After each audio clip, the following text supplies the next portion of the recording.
Welcome. If you're here for a great slide deck, take a picture. That's the best slide. Everything else is going to be pretty much plain text. We are about technical stuff tonight. I want to educate everybody on what you can do with creative finance. A little bit of feedback. Maybe I'll just soften up. I love that it solves problems. I'm in creative finance because I'm a problem solver. To me, there is no box. When it comes to getting stuff done, we're just trying to accomplish whatever needs to get done.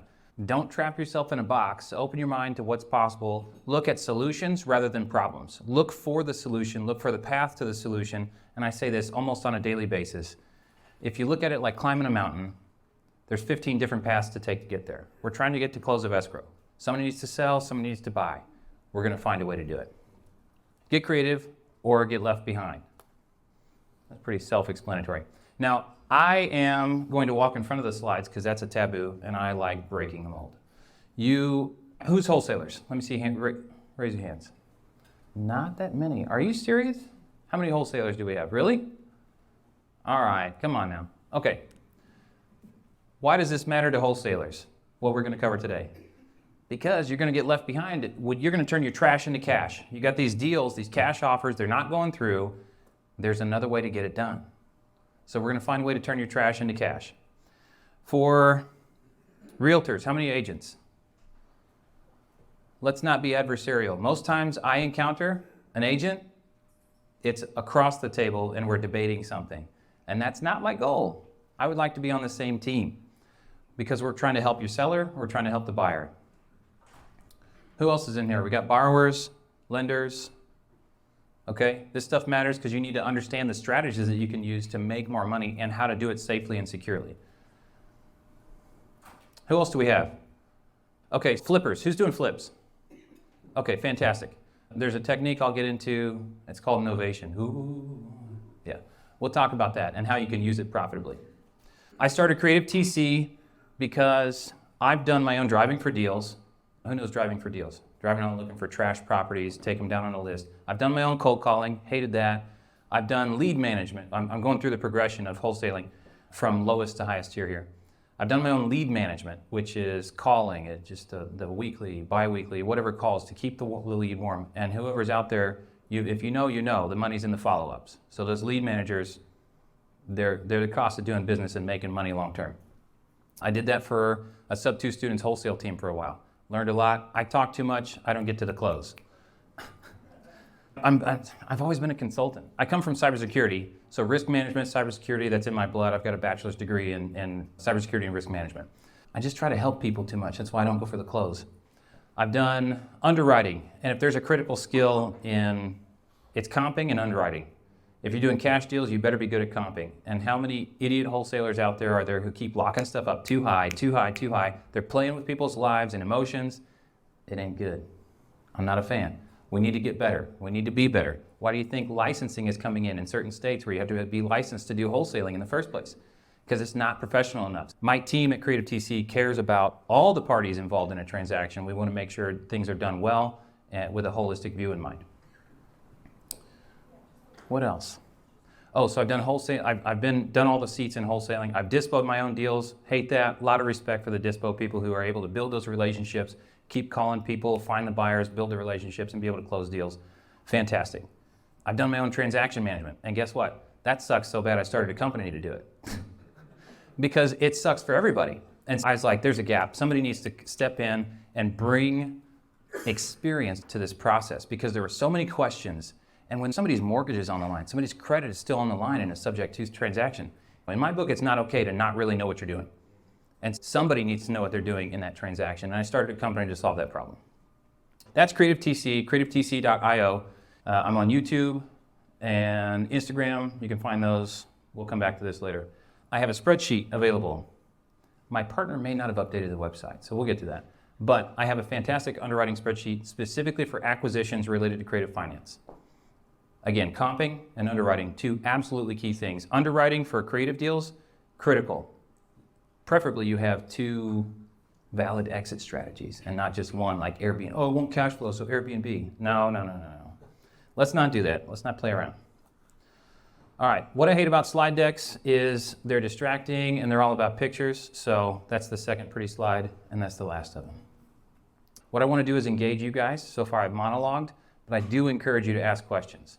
I know I've got a couple of nerds up here in the front. We're going to ask some technical questions, but I want to cover creative finance as a whole so that it's understandable what the strategies are, what the problems we solve, okay?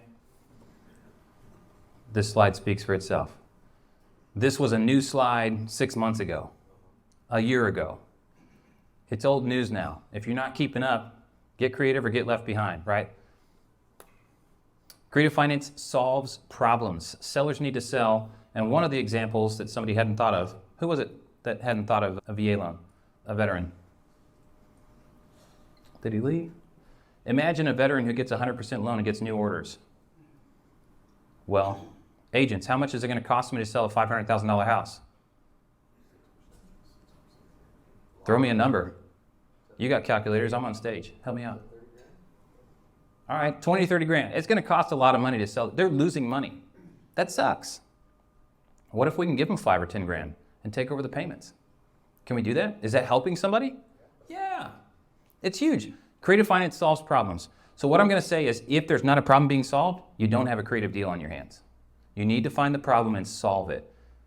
And if you're writing tips down, I see somebody taking notes. Thank you. I love it. If you're taking notes, ask yourself this question. This is my litmus test, my gut check for every single deal I ever went for. Who's doing who a favor? If the seller's doing you as the buyer a favor, you do not have a creative finance deal. You need to find the problem and solve their problem. Sandler submarine comes in solid. If you haven't got the Sandler submarine, you got to close those compartments. Identify, set your upfront contracts, manage what you're going to do, find the problem and bring the solution, and you'll have a solid creative deal. I've seen a lot of deals fall apart because people weren't really solving a problem. So let's look at some of the strategies here. Seller finance is a category. You can have a naked seller finance when somebody has 100% equity in their house or 90% equity, and you pay out their equity. So if it's a $500,000 house and they have $25,000 left on the mortgage, you can pay that off, right? That's pretty easy. And then they seller finance the rest. They might do it on 5-year, 10-year, 25-year, 30-year, even 50-year. You can do super custom stuff. And that's where it gets creative. Kick those little cardboard walls down. You're not inside of a box. Get creative. There's ways to get stuff done. Straight seller finance, obviously easiest. That's what comes to mind. But when somebody says seller finance, I don't assume that it's a seller with 100% equity taking a down payment and doing 5% interest for 30 years. That's not always exactly what's happening. You also have questions of, like an executory contract is a form of seller finance.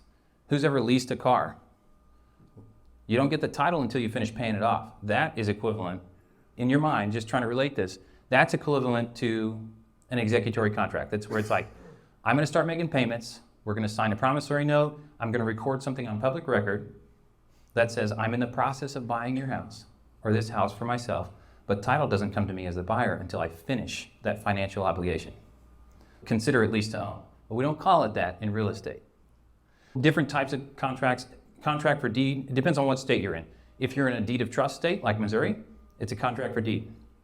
If you're in a mortgage state like Kansas, it's a land contract or land installment sale contract, or sometimes it's an agreement for sale. There's like a dozen different names. It's all the same thing. It's a category of types of deals. Any questions on this at a high level? Fantastic. I do like questions though. Yes? Contract for deed. Yeah. So I want to hear your take on the contract for deed from a buyer's perspective, because as a lawyer, I have a very strong opinion about contract for deed. I love it. For sellers, I love them. For buyers, I hate them. Yeah. So I'm curious, like in practice, how much have you seen it succeed for buyers? You talking about investor buyers or owner occupants? I'm going to say either one. Okay. So there's a lot of considerations. And by the way, Creative TC, any realtors in the room, don't peg me as a transaction coordinator. That's a really low level of what happens. That's obviously included in what we do, but that's an administrative task. So TC for us stands for consultants. When it comes to a buyer, do you want depreciation or not? So an investor is going to want depreciation. Our understanding, not CPAs, not attorneys, need to get your own, okay, is that you cannot take depreciation on a property that you're buying on a contract for deed. For investors, that's going to matter. Then again, if the cash flow is pretty good and that's what gets the deal done, who cares? Right? I'm all about consulting and providing enough information for people to make informed decisions. For an owner-occupant who can't take depreciation anyways, it seems like a pretty sweet deal. What sorts of problems do you run into, like sellers just reneging or something like that? Yeah, I mean, sellers just refusing to actually deed the property when the payments are done. Mm. The only way you get a deed is if you sue them. If you don't actually get a deed, you get a declaratory judgment from the judge, but you gotta hire a lawyer to actually go through the process, and you're gonna pay the lawyer, and you're not gonna get paid back unless the contract for deed explicitly stated you can get attorney's fees, which I don't know about contracts for deed you've seen. The ones I've seen, they're usually very poorly written, and they don't actually say anything about most of the necessary material terms. That's why I was just curious in practice what you Yeah, said. I love it. I'm all about weighing the odds, and I like Yep. what you said about weighing the money side of the depreciation. I just tend to think of it more on the legal side. Yeah, I'm never going to endorse an unrecorded anything, but some people are freaked out about a seller. They're like, I don't trust this dude, so we're going to get a signed deed. We've already verbally agreed to it. He's going to sign the deed, and I'm just going to keep it in a safe deposit box. I like that. That works. Technically, that deed is valid as soon as it's signed. So for tax purposes, now you're all screwed up, and I'm not going to tell you what to do or not to do. But when you're talking about this is a sketchy dude, and I want the deed as security for payment, I'm just not ready to record it in my name yet. So we can go full nerd mode, but I really appreciate the tail end perspective because I'm usually on the entry of a transaction trying to set the trajectory for success after close of escrow. Title companies are concerned with how do we get this contract to the close and get insurance and move on to the next deal. And that's fine, but my team is concerned with how do we make this bounce nicely onto the next phase, set up with the right paperwork to succeed long term. And so I do appreciate that, and I would like to talk more later about what we can do to improve that long term. I have a question for a buyer. Would you be happy with it if the buyer had one that was drawn up well, that took care of all the contingencies and the things that you usually see that get screwed up? Would you be like, yeah, I would be happier. Happier, but it's like locks on a door. It keeps honest people honest. Paperwork keeps honest people honest. It gives you the rights to sue. And therein lies the issue for me is the clients that I have that have Yeah. contracts for deed as buyers. That, I mean, at the end of the day, if the seller is a dishonorable person, or they claim that a payment wasn't made when it really was. Yeah. You got to go to court to prove that all the conditions have been met to Right. get it. Now, for a seller, I love them. I think they're great. Yeah. Because all the power is with the seller. And we would like to see a servicer used, a third-party payment servicer, which for the sake of the buyer makes a lot of sense too. It's like, I want proof. I don't want to have to rely on and argue about records. I want a third party processing these payments, guaranteeing, sending out notices, and keeping a third party, uninterested party record of, yeah, I made that payment or no, I didn't. That would help too. What about getting power of attorney at the same time with the contract signed? So what about getting power of attorney? Can I answer that? Yeah. I like it. Again, it's like a lock on a door. It helps. A power of attorney can always be revoked. If the person dies, the power of attorney expires.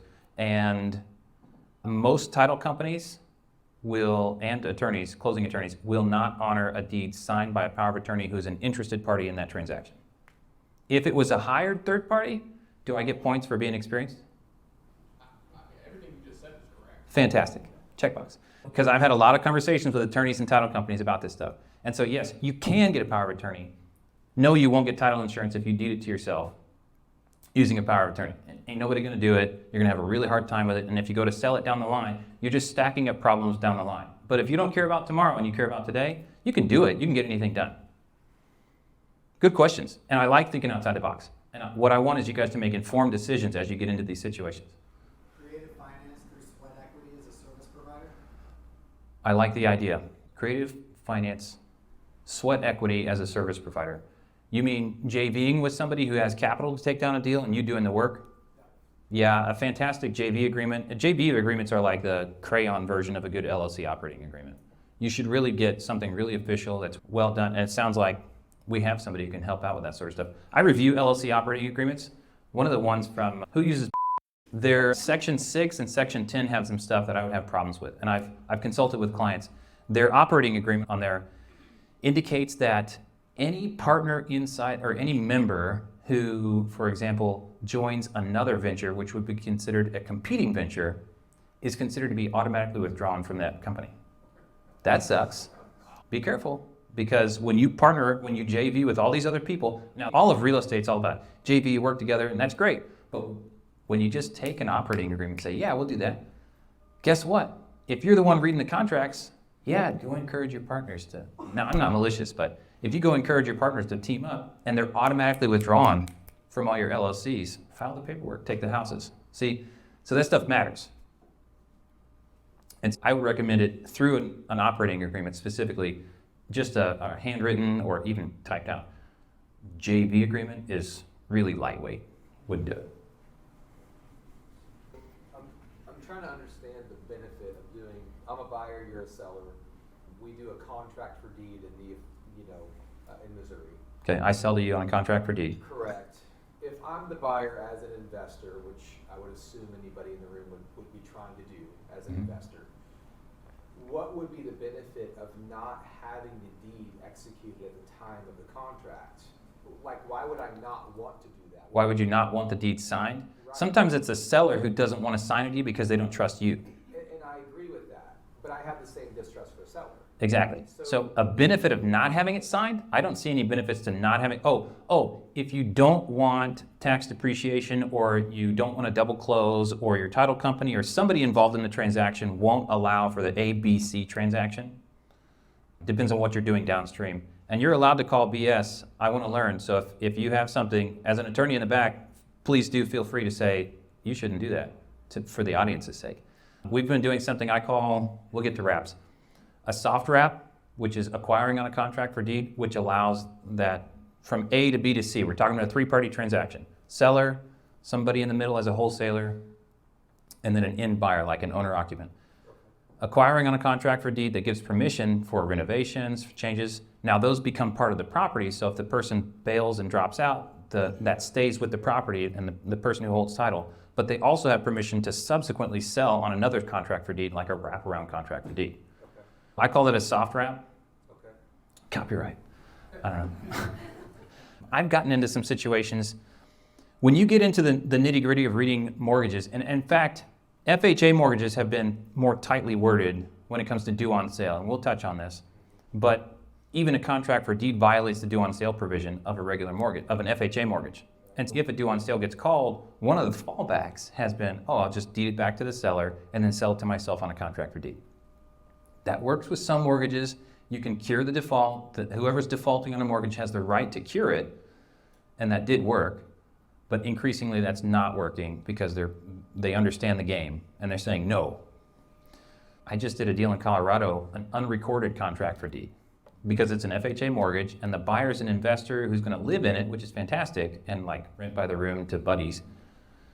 But he's so afraid of due on sale, he's like, I couldn't handle a due on sale. Let's do unrecorded. What we did was, I think you'll like this.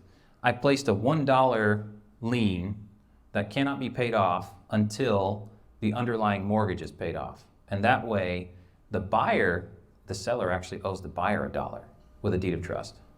And so the buyer is a lien holder on the property, which keeps the seller from being able to sell and get all the way through title without a payoff request and him saying, BS, I got this contract for deed. I'm going to record it now because you're playing games. And that's we come up with solutions to problems people have. I'm scared of a due on sale, but I don't want my seller to be able to jack with me. Okay, can we put you on as a lender on the property that you're buying? Sounds like it'd work. It's outside the box. All right, so sub 2. Did you know that every deal is a sub 2 deal? When you buy a house, who's bought a house? Fantastic. What did you buy it subject to? Terms of the agreement with the bank. Easements, utilities, those sorts of things. Google Fiber, Kansas City, I'm in Kansas City. They can come dig up your yard and you can't say much about it. Utilities come through, you bought it subject to those easements, rights of way, restrictions, sometimes water rights. It depends on where you are, but you're buying any property subject to a whole boatload of stuff. Okay? And they're going to be accepted from a title insurance policy. When we do a mortgage, sub 2, we just add it to the list that it's subject to. I'm subject now, if I'm the buyer, I'm subject to the terms and conditions of that mortgage. I'm going to have to obey and abide by it. Does transferring title violate that? Yes. But that's a defined default. So I'm going to touch on, and I told somebody to ask me this, but I don't need you to ask now because I'm going to hit it. The legality of sub 2, it is a contract violation because it's in the mortgage. It's a defined type of default, but there's a defined remedy for that as well.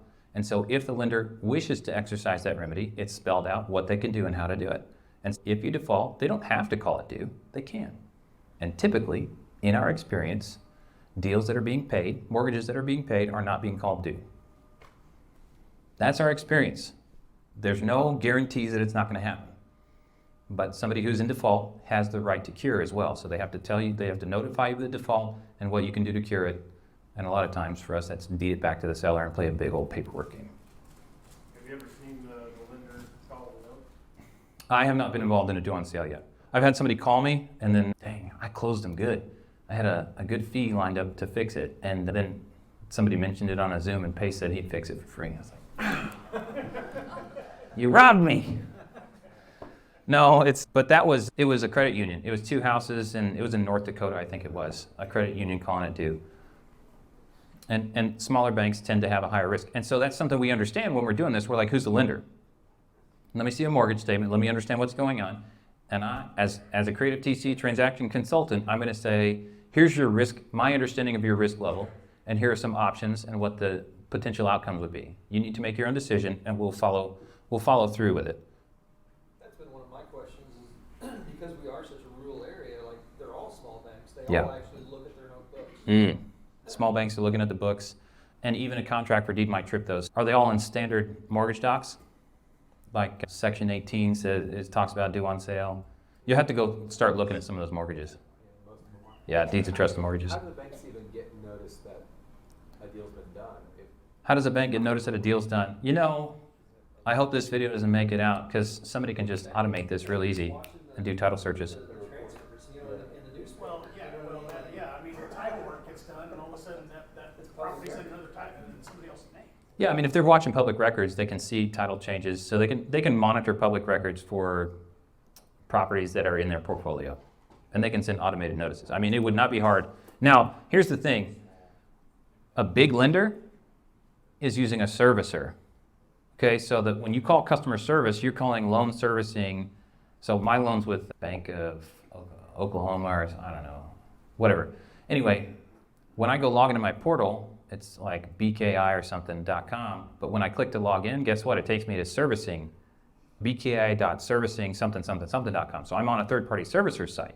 So when I call customer support, I'm not generally talking to the actual note holder. And as far as I've heard, nobody's getting bonus vacations for spotting due on sale. If they start that bonus program, we might have some trouble. But we seem to be okay so far. Yeah, question. That's because your seller, so he got called for the recording or whatever, he got called by the bank saying, hey, we heard you want to buy it this way, we don't allow that. That's because the seller, somebody said assumption, somebody mixed up assumption and sub 2, and somebody thought to ask permission. A sub 2 transaction is without the lender's permission. It is a violation of the mortgage contract or the deed of trust. They can call due on sale because you are violating. If you ask for permission, they're going to say no, right? I didn't ask for permission for my friend Jim to come with me, but my cold source showed up last night, said, hey, I'm coming to speak with you. So we're on stage and we do creative finance, okay? It's like asking forgiveness rather than permission. So the onus is on them to notice and to take action. But if you ask permission, yeah, they're going to say, their policy is no, you can't do that. They'd rather sell you a new loan. Absolutely, especially at new interest rates. Yeah, right. Then again, if you try to get a loan, you might go elsewhere. So I'll do a deal flow, start to finish, showing a sub 2. But a sub 2 and a contract for deed, they're very similar. In effect, as the buyer, you may not notice, especially if you're owner-occupant. You may not really notice the difference. There are potential risks with the seller not participating in a contract for deed, not actually finishing the full transfer when you finish paying and things like that. But, you got to look through the whole situation. Ooh, novation. I'm just going to say, ooh. It's like okay. Let's turn the lights on. It's not that mysterious. When I talk to sellers, I don't use the word novation. Agreement to rehab and sell. And if you're a flipper, This is a fantastic way to get in with way less cash. Hey, let me just make your mortgage payments for the next 60 days. Here's my portfolio of projects I've already completed. I can get you your price, and then I'll keep what's left. May also be known as, now if you're actually not even doing any rehab, you get it under contract, you put it on the MLS, you may have to have the power of attorney to do that. Wholetail, subtail, if I get an agreement to take it over, subject to, and then I go retail it on the MLS. Or for realtors, it may also be known as a net listing. Very similar, they all fall in the same area, but it's like different levels of makeup and different styles for the chick, okay? Any questions on novations? This is one of the hot topics lately. Literally, it's swapping out somebody or some term in the contract at the end. You agree to initial terms, you have to deliver on your initial terms, but you're allowed to swap out for a different buyer with additional terms on top, as long as you honor your base level terms.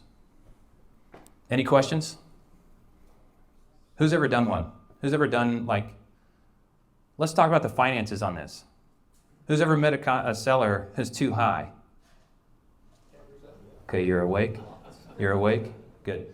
Okay, when a seller's too high, but you could make some money if you fix it up a little bit.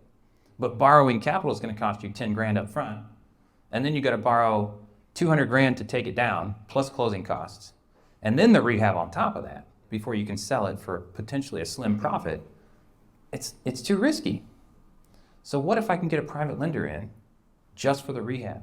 Or if I have enough cash to do the rehab? Now, there are plenty of risks in a novation or an agreement to rehab and sell. Who pays the mortgage? Who pays utilities? What insurance policy is on it? Do I have power of attorney? Can I execute most documents except the final transfer documents on their behalf? Can I place a lien on their property to secure my interest in case they revoke my power of attorney? Fraught with risks. You need to understand the process and the risks. But there's a lot that can be done there quite profitably. And those can be fast or long. No questions on that? Do we need a scenario? Makes me nervous. What's a scenario?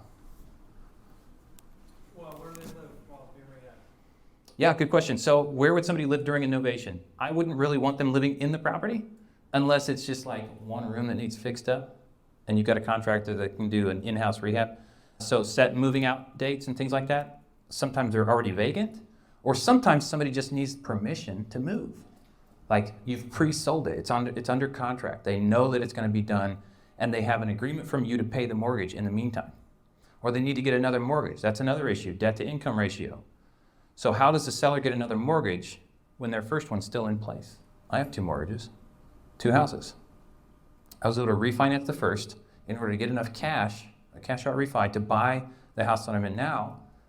And my lender was savvy and was able to do an immediate discount on my debt to income ratio because I had a signed 1-year lease. Some can play ball. There's some lenders can do it and some cannot. Of the ones that can do a second loan because they understand the investment and their underwriting allows them to do. Some can, some can't. Of the ones that can, there's a further breakdown. Some will and some won't. You got to find somebody who's willing to play ball. And so sellers can get a second mortgage. And so if this is a situation where, hey, if I get this under contract, if I give you $5,000 in advance and we place a lien on your property to secure the cash that I'm giving you for moving expenses or whatever, it's something like that almost always. Somebody needs at least enough money to move to an apartment. You can do all these things, and we can actually find them a lender. I've got a few lenders who are ready and willing to qualify somebody who's got an existing mortgage for their next house. In fact, one second.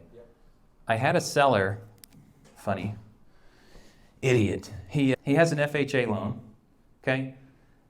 He agrees to sell sub 2 to a client of mine. We get it under contract. He needs to get another house. Now, I knew that up front. I said, we're going to talk to a lender. We're going to see what we can do to qualify you. He only needed enough cash to do down payment on the next house. And that's what we were negotiating based on. You find the Black Swan, who's done Chris Voss. What book is that? Never Split the Difference. Find the Black Swan, okay? He just needs enough cash to move. What's the cheapest flipping loan we can find this dude?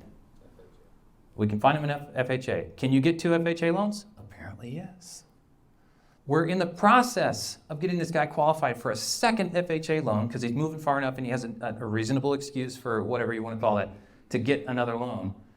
Our savvy sub 2 lender guy is working on doing that, working with us. And the seller mentions some pile of cash that he's going to use to close. And we're like, where did that come from? Where'd you get an extra 18K for a down payment? He said, oh, I sold the house. To who? For what? So somebody came with another like $3,000 on top, and he sold to them while in contract with us. It's not worth pursuing legally, but he closed fast with somebody else. And guess what? The lender's like, you no longer check the boxes that allow me to get you another loan. I can't approve you. I don't know what you're going to do to move into another house or buy another house. Sorry. Also, even if I could, because you're jacking my partners, I won't. Dang. Anyway, yeah, that sucked, dude. It's like you didn't think to call me when you had a higher offer? Like we can't work through it? We're the ones helping you through the situation. But, oh well. Find the problem and solve it, right? You had a question? Yeah, so I want to make sure I understand. I'm a flipper. I'm going to do a subject to on your property. I'm going to get on the deed. I'm going to take over the payments. And then I'm going to basically renovate the house, right? So I'm on title, I'm on deed. So you're going to do a full sub-2 transaction where title goes from me to you, and you're going to rehab. Is that what you're saying Novation is? No. Am I missing it? You are missing. So that would be, you can use subject to do that if you don't trust the seller, or if they need to get out of it, or if some other situation comes up, where this is another cheaper way to get into a property. You're going to pay closing costs and all the things, and pay title insurance, but you close, and then it's yours. Now you can take a second loan.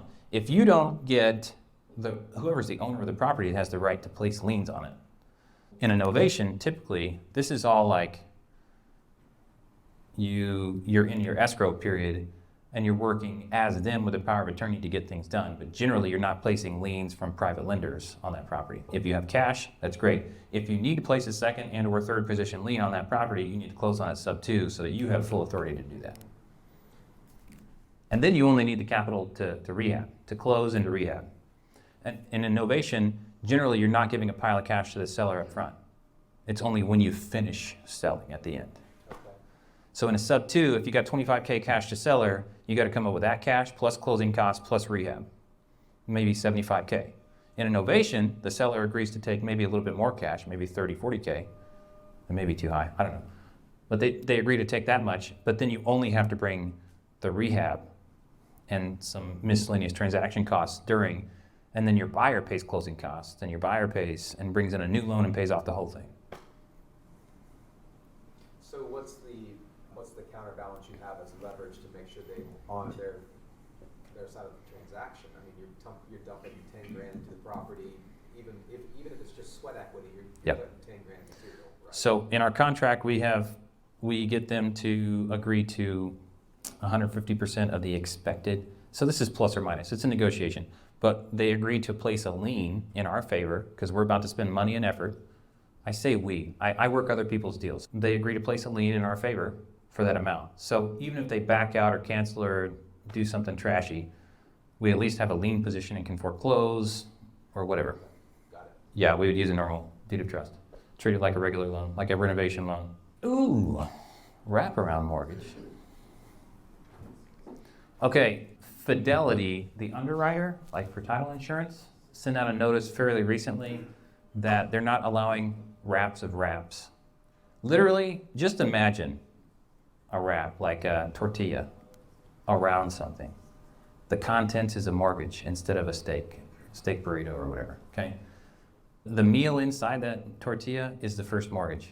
We're gonna put something around it to contain all those terms. You can write a name on the outside, whatever you wanna do. You can put new terms on the outside. So if you have a mortgage, oh, here's a quote I want you to burn this in your brain. Your low interest mortgage is an asset that I wanna buy, okay? When you meet somebody who's got a low interest mortgage, consider, and wraps are really popular right now because over the last, I'm gonna say 5-year span, people got new mortgages at super low interest rates and then the market went. And guess what? They've got 20, 30, 100K of equity. That kind of gets hard to cash in to a deal, paying that much equity. But they have this really flipping low interest loan. By my estimation, rough numbers, every 1% you can mark up $100,000 is gonna make you $50 a month. A little bit less. So if there's a $300,000 loan at 2% and you can sell it without marking up the price, you buy it $300 and you sell it $300 and you mark it up 5%, you made what? $150 times 3? $450 a month cash flow just by marking up the interest rate. When you have a house with a 2% loan, I want to buy that house with the mortgage, and then I'm going to take that and give it to somebody else at 5% or 6 or 7 or 8%, subject to usury laws. When you're selling to an owner-occupant, there's plenty of regulations we have to deal with in wraps. Anytime you're dealing with an end consumer, like a non-business, a non-commercial entity, they're going to have the best defense when it comes to any litigation, or the best standing. You are expected as a business person to know better, and they're considered an idiot. And so when it gets to court, you ought to have known better. You can't do that. He didn't know. So you're the one that takes the heat. There are regulations we need to know about, but do we understand the concept of wrapping something around something else with different terms and a different name on the wrapper? Now my name's on the wrapper, and then we wrap it around with something else, and now Judy's name is on it, and it's 7% interest. You can wrap. Fidelity will not do title insurance on 2 downstream wraps.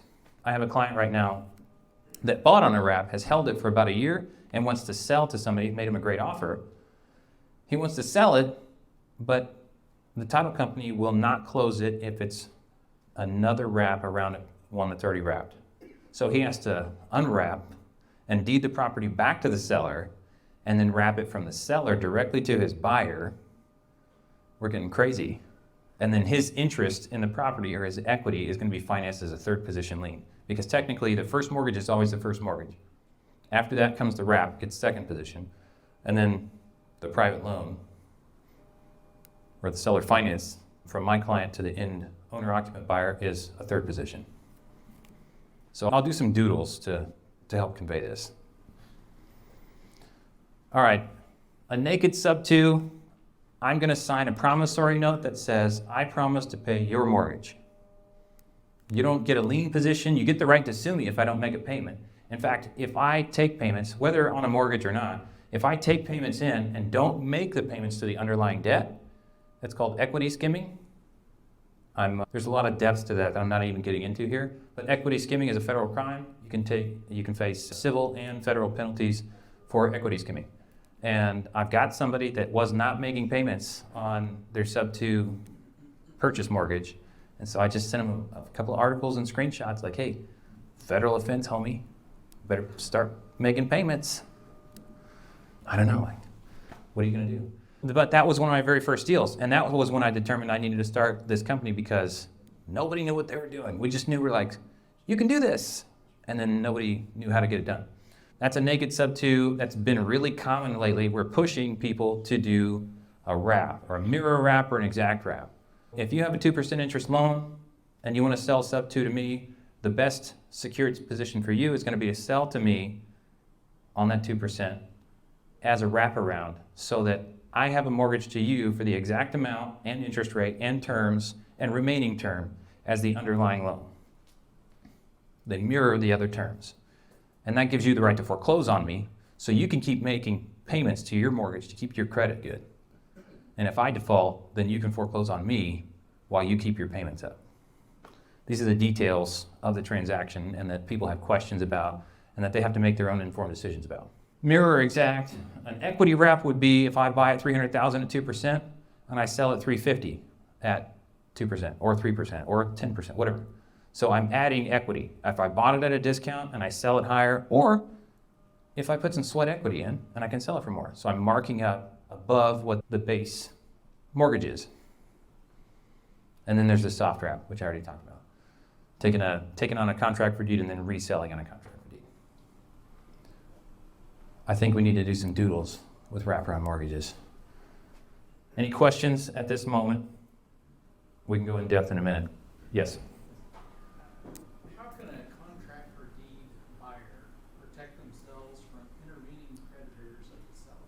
How can a contract for deed buyer protect themselves from intervening creditors for the seller? It's a really good question. It sounds like a risk.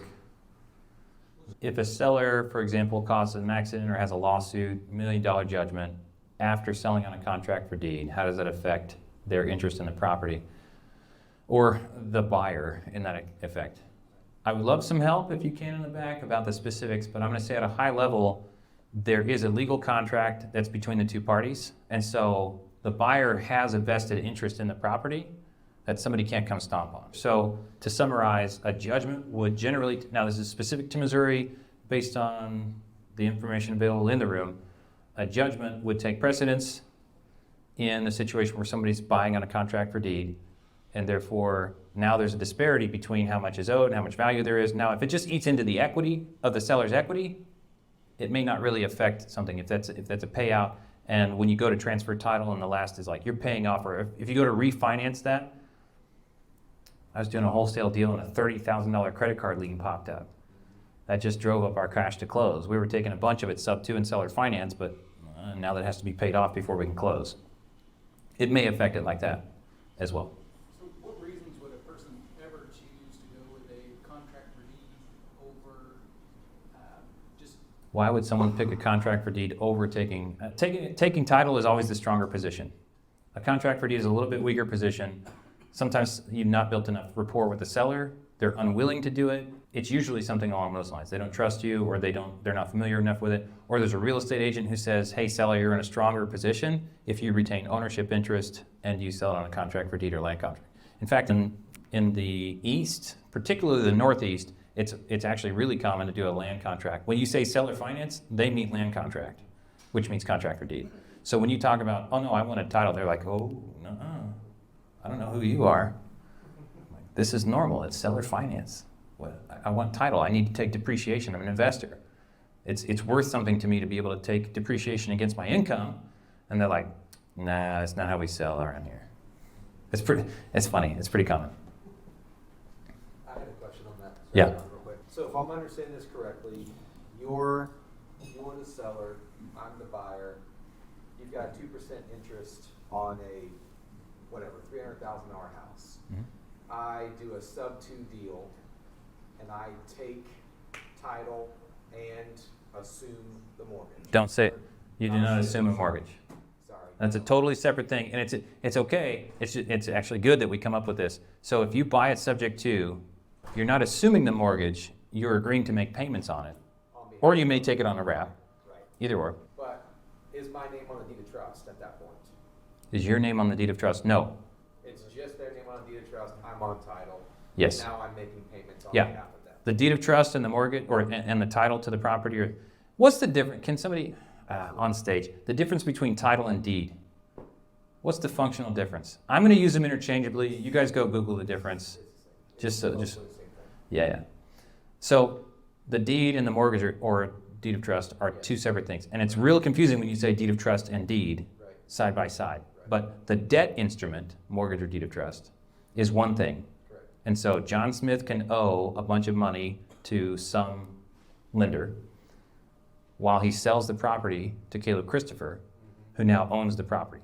Right. So Caleb Christopher owns, but John Smith John owes. still is on the hook for the mortgage. Yes, and it's his credit that's on the line, Right. which is a fantastic thing when they're going into foreclosure and you can save their credit. Right. Imagine not having 7 years bad luck. What's that worth? Let me reinstate your mortgage and make the payments for you.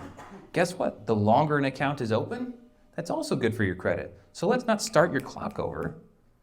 These are ways to pitch sub 2. So in this example then, I'm on title, deed, whatever you want to call it. Yeah. You still have the deed of trust in your name, but I'm making payments on your behalf. Yes. Right? Now I essentially have a guarantee that I've got a 2% mortgage in this example. Yeah, unless they call it due. Unless they call it due, which let's pretend like they don't. Sure. So now I have a 2% mortgage. So what you're saying is you are now selling that same house. Oh, for yeah. Example. Oh, yeah. $300,000 at current market rate to this gentleman right here. Oh, yeah. He comes along, he's like, oh my gosh, I love this $300,000 house. I'm gonna buy it. I said, you know what, lucky for you, I'm gonna charge you 6% interest. Yep. How does he get a loan? Is he getting a loan from a bank, or am I owner financing? You are owner or seller financing to him. You're going to wrap that existing financing with a new mortgage or deed of trust. I'll continue to use those interchangeably as well. And I will actually now write a deed of trust with him on the deed of trust and recorded? Is that what Owing you're you, saying? yes, and recorded. Okay, so now you have a recorded deed of trust with you Mhm. at 2% interest. Now I have a recorded deed of trust with him at 6% interest. Yes. Okay. And payments are still owed, and you end up having a third-party servicer or a fourth-party servicer or somebody. You want to, generally, you want one payments clearinghouse to act as the receiver and disperser of funds. Is this my tea? That is. Okay. Need a sip.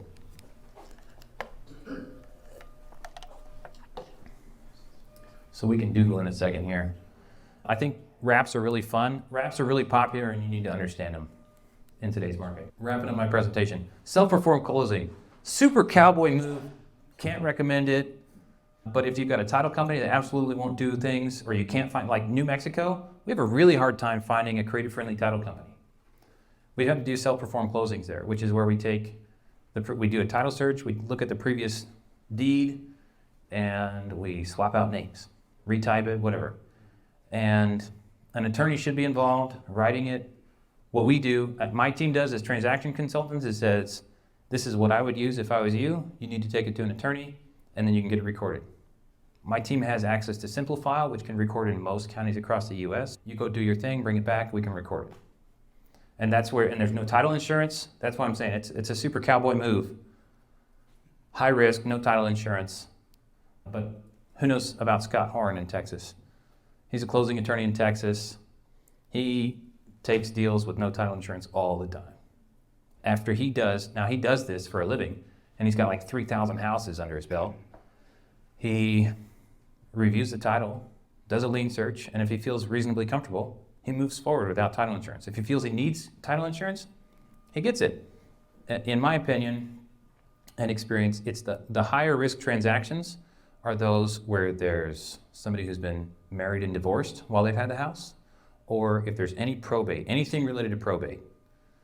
If somebody's a client of mine and they're just asking for general rules of thumb, I'm going to say if either of those two situations are in place, don't do a self-perform. Generally, I'm saying don't do a self-perform unless you absolutely need to, but also make sure you get title insurance in those cases. Any other situations you would think of from experience? Tax sale. Okay, good point. Yeah, so any situation where there may be undisclosed claimants, somebody who can say, hey, and it's not like you're going to lose the whole house. It's not like they have a claim to the entire value, but $10, $20, $30, $50,000, especially for heirs. If you get a $500,000 house and 4 heirs, and 3 of them were found and 1 of them wasn't, and 10 years later they pop up, well, sucks for you. I don't know how that process goes in court or how much the amounts are, but that's what title insurance is for. Any questions on self-performed closing? It's really just go make do the documents you need and take them to the county. The fastest one of these I did was 16 hours. Guy called me at 10 p.m., says, I've got an emergency. The seller needs $50,000 tomorrow before noon because they got some business investment. I'm like, this says high risk all over it. And I want like a size 72 font, all caps, disclaimer. You're going to get your own attorney. He already had a title search in hand. And I said, if you're satisfied with this, I'll talk you through what I see here. If you're satisfied with it and you want to take it, fine. So what he did was he had, I think, $15,000 in cash, and the rest was a cashier's check. He met the lady at the county recorder's office, because I can't record electronically in Texas. He did $50,000 exchange in front of some random witness, got their ID, got a picture of stuff, got a signed piece of paper saying, I witnessed a transfer of this much money, and they took the deed, handed it over, got it stamped, and got it back. Seller's intention was to pay him back plus $25K within 60 days, because it was a business loan, some business transaction. I'm like, high risk, homie, high risk. You better get title. Do not lend that money to that lady. If you're going to do it, get title to the house. So they signed all the closing docs for a sub-2, just as security, and she was a tenant with 0 payments for 60 days. And if she didn't pay him back, he got to kick her out. Well, guess who never came up with the money? Shocker. I'm not a fan of that transaction.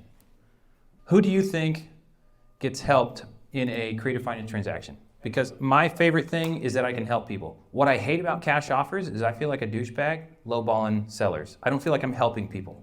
I feel like I'm like, what is the most I can squeeze out of you? I don't like it. It's just not for me. I don't do cash offers. So give me some examples. Who do you think we can help with creative finance? In a probate situation? Oh yeah.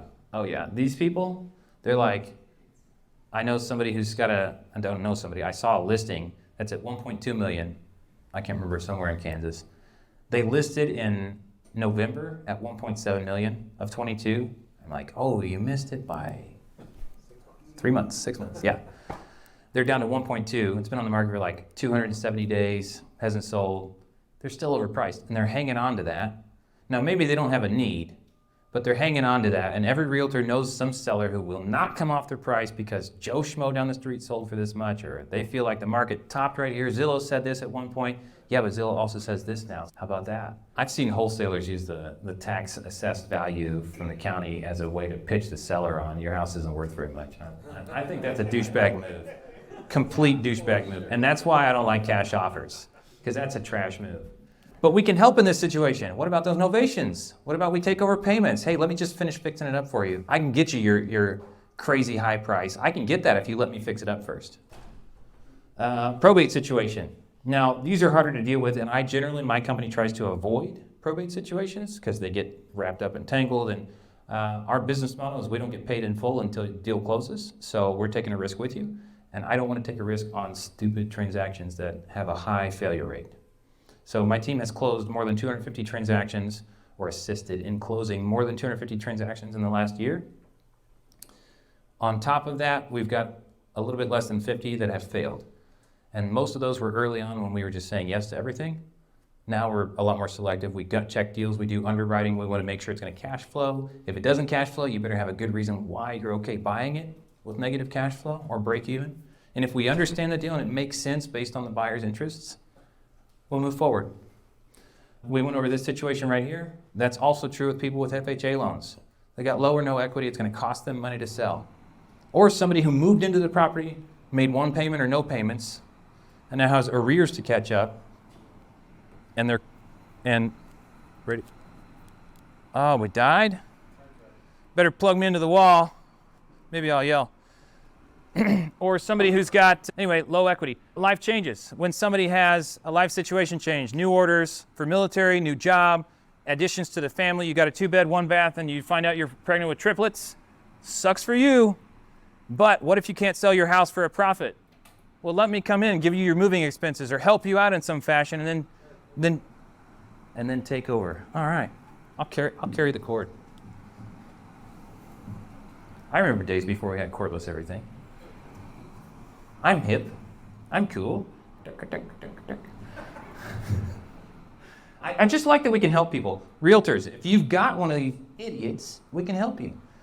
And as much as we can, we move things to closing costs instead of being part of the purchase price because we don't want the county to tax us on purchase price wherever we can dodge it. Oh, look. Wired mic doesn't get the interference from my wireless. That's cool. All right. There's the conclusion of the track talk. I mean, that's it. Get creative or fall behind. It's dual time. Let me check my parking lot here. Oh, I love touchscreen. Debt to income ratio, I have a lender for that. Your low interest mortgage is an asset. That's in the wraps we're going to talk about. Oh, who's the insurance guy? There he is in the back. Didn't want to talk about himself too much. You should periodically assess how much insurance you have. I have a renter right now in my first rental property. Actually, I started real estate as an accidental landlord, by the way. Couldn't sell my house for what I wanted, but I had a savvy lender who let me refinance, cash out refi, and rent it. Fantastic. And then I read Rich Dad, Poor Dad, and I was like, thank God I did not sell that place. Incredible blessing. Anyway, my renters right now are paying some stupid rate. I cannot believe rent. Because their house burnt down, but I said, hey, I do real estate stuff. Do you have any tips and tricks based on the experience? Like, can you share pass down some wisdom? He's like, have your insurance checked. If the market hikes, have a reassessment. Because if it burns down and you're underinsured, it's a lot more out of your pocket to get to the next stage. And if you have to refi at now new rates, that really flipping sucks. Okay, let's do deal flow for a sub-2 transaction. Generally, everything's going to be A to B to C transactions that I'm involved in. All right, seller, wholesaler, end buyer. Is that readable? Oh, good. All right, so you take over the seller's mortgage. When I say sub 2, let's get a clear understanding. We're talking about a deed transfer. Like you're taking title, the deed transfers to you, it's on public record, it's recorded, it's all official. The debt stays in the seller's name. Okay, so John, mortgage, to name a lender. You're too slow, Penny Mac. This doesn't change. John's name is still on that mortgage. I'll say quarter. It's a statement of fact, right? When we have a sub 2 addendum to the purchase contract, we have them acknowledge your credit's still online. If I make payments, it's good for your credit. If I don't make payments, it's bad for your credit. You have the right to make payments to keep your loan out of default, and I will owe you those payments that I failed to make based on my promise to pay you. A lender can foreclose. If they call it due on sale, guess what? They're going to shut down monthly payments. They're not going to let you make a partial payment because if they're calling it due, but you keep making payments, they can't move to a foreclosure. So they're going to shut down your ability to make payments, and you got 30, 60, 90 days before whatever next level of notice toward that foreclosure is. But if it's not dealt with, it will result in a foreclosure, which is bad for your credit. Or it'll be a late payment. And if it goes beyond 30 days, it can affect your credit. These are just facts. I have sellers try to negotiate these things. I'm like, nah, it's in the mortgage. If you can't get with that, we need to go back a couple of stages. Sandler submarine, let's go back and get a shared understanding of what the intended outcomes are, what benefits you're getting as a seller in this situation in creative finance. Remember, who's doing who a favor? If you're doing me a favor and you find that out, are you going to sell to me? Nah, it just doesn't make sense. Why would I leave my credit on the line unless I'm getting some sort of benefit? John's mortgage to Penny Mac stays in place, and the deed now it goes to Caleb. But I make payments on that. So the process, A and B go under contract, and then B usually assigns their contract to C. That's a really high level of what's happening in a sub 2 transaction. You'll get title insurance, so the buyer gets title insurance.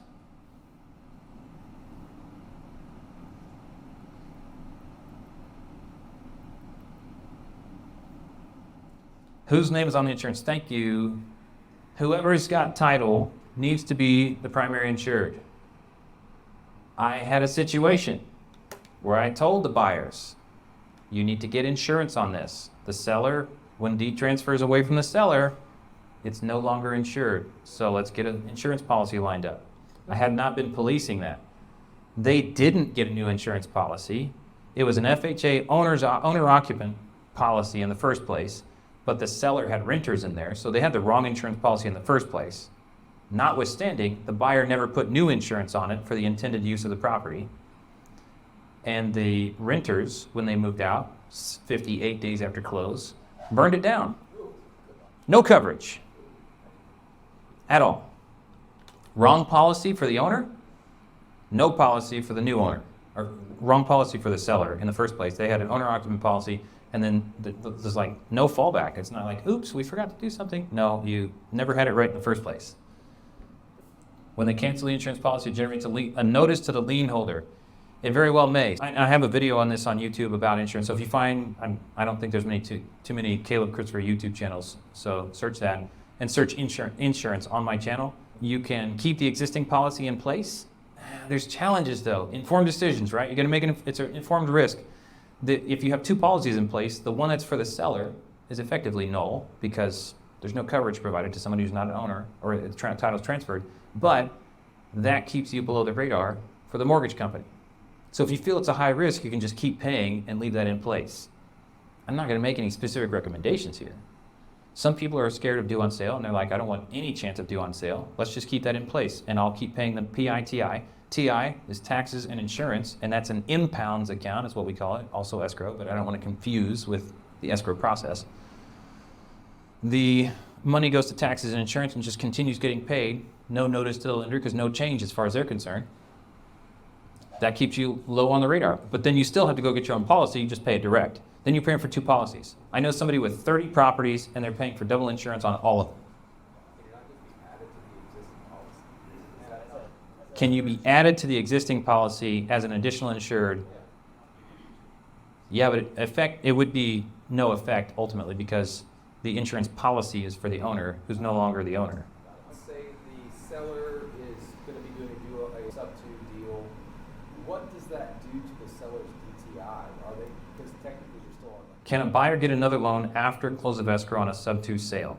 I have 2 mortgages. My lender was savvy and was able to do that before I knew that was a problem. Debt to income ratio, or DTI, is the thing in consideration here. Yeah, seller, sorry, I might have said the wrong word. Can the seller get another loan? Yes, generally. They need to have at least a decent credit score. What I was told by the lender who does this regularly, and I refer people to, is 640 is bare. They don't want 640. They want high sixes. They need enough cash for the down payment. So generally, if you're working with a seller who needs, and you know they need to get another loan, then you need to figure out what their target price range is and start that conversation with the lender. And sometimes, sellers just need permission to sell. So if you've pre-sold the house, if I pre-sold the house to you with a contract that has a 6-month period, and then I give you notice, as soon as I get my next loan approved or whatever that is, let's start that 30-day clock, baby. That's a great way to negotiate with a seller. I'm helping you out. I'm going to make sure that you're covered before we push you out the door. I want to make sure you get that next loan approved. I've got a lender here who works with sellers all the time in these sorts of situations. Let's check and make sure you qualify. And I'm the type of guy that's like, listen, I'll honor my word, but I need it protected by a contract because I got other partners. So if you want to go under contract with me with a 6-month time frame, I'm going to help you find that lender. I'm going to help you get qualified for that loan. And as soon as you get approved for that loan and start that process, then I'll start closing on this one. And it's all good. But if you can't get qualified after a good faith effort, I'll let you walk. Right? And I've released people from contract because something came up, and I'm just not going to kick a family out of a house. Same question or what? No, it's how I handle mine. With my property management LLC, all I did was call the lender and say, hey, this is one of the services we offer as a property management company. We take care of taxes and insurance because we have a local provider. Oh, it is possible to have your taxes and insurance pulled out of the impounds process, usually after your loan reaches a certain maturity level, like debt to income, or not debt to income, but loan to value ratio, and or if you had good payments. If you've missed any payments, good luck getting that approved. But you can actually have that un-escrowed, so you're just paying principal and interest to the lender, and you're privately handling taxes and insurance. That is possible. So you just pulled them out of escrow? Yeah, because I had a property management LLC, I just called up and said, hey, we're to take care of. We handle payment, yeah. So he's saying we handle those payments already. We have a service, and so he's got some bona fide sort of way to present it as he's a credible entity to handle taxes and insurance payments, so that the seller, which you don't say to a mortgage company, John. Property owner. Yeah. We basically allow them to drink Mai Tais on the beach or do whatever Yeah, they want to do. yeah. And they do whatever. The narrative is important. He's got the narrative down. So I refer to the person by name. The language I use is, I'm the new asset manager. They've entrusted, we've got a power of attorney. They've entrusted us with management of the asset, including all financial. We're going to make and take checks on their behalf. Here's a copy of the power of attorney. And that's how we did it. And the more I can do via the chat instead of phone calls with a mortgage company, the better. Online interactions, non-personal chat, and they're gonna ask you, all right, what's the last 4 of your social? You should be collecting. That's what my team does. We collect all that information for you, so you have it at hand when you call up or when you're on a chat with them or sending emails back and forth for the identity verification requirements, so that you can get in and make updates, because you want the statements. Like, I have 2 mortgages. I refinanced my first house to buy my second. My mortgage statements are not sent there. So it's not abnormal to change the mailing address for those. So what are the other ways that you can handle insurance out of escrow? I'm not sure I understand that. How else do we handle insurance? How do you handle submitting an insurance policy that insures you when you bought a sub-2? So if you want to leave the existing policy in place and just pay double, then the seller's existing policy stays in place. You just keep paying it, and you go get a quote and pay it directly. Either pay in full or monthly payments, and that's it. And you have double policies. Or you can get the new policy and ask them to replace the existing policy with the mortgage servicer. Remember, there's a lender and a servicer. You're really dealing with a servicer. So it is one step removed. It's not like the Eye of Sauron is scanning the field for due on sales, okay?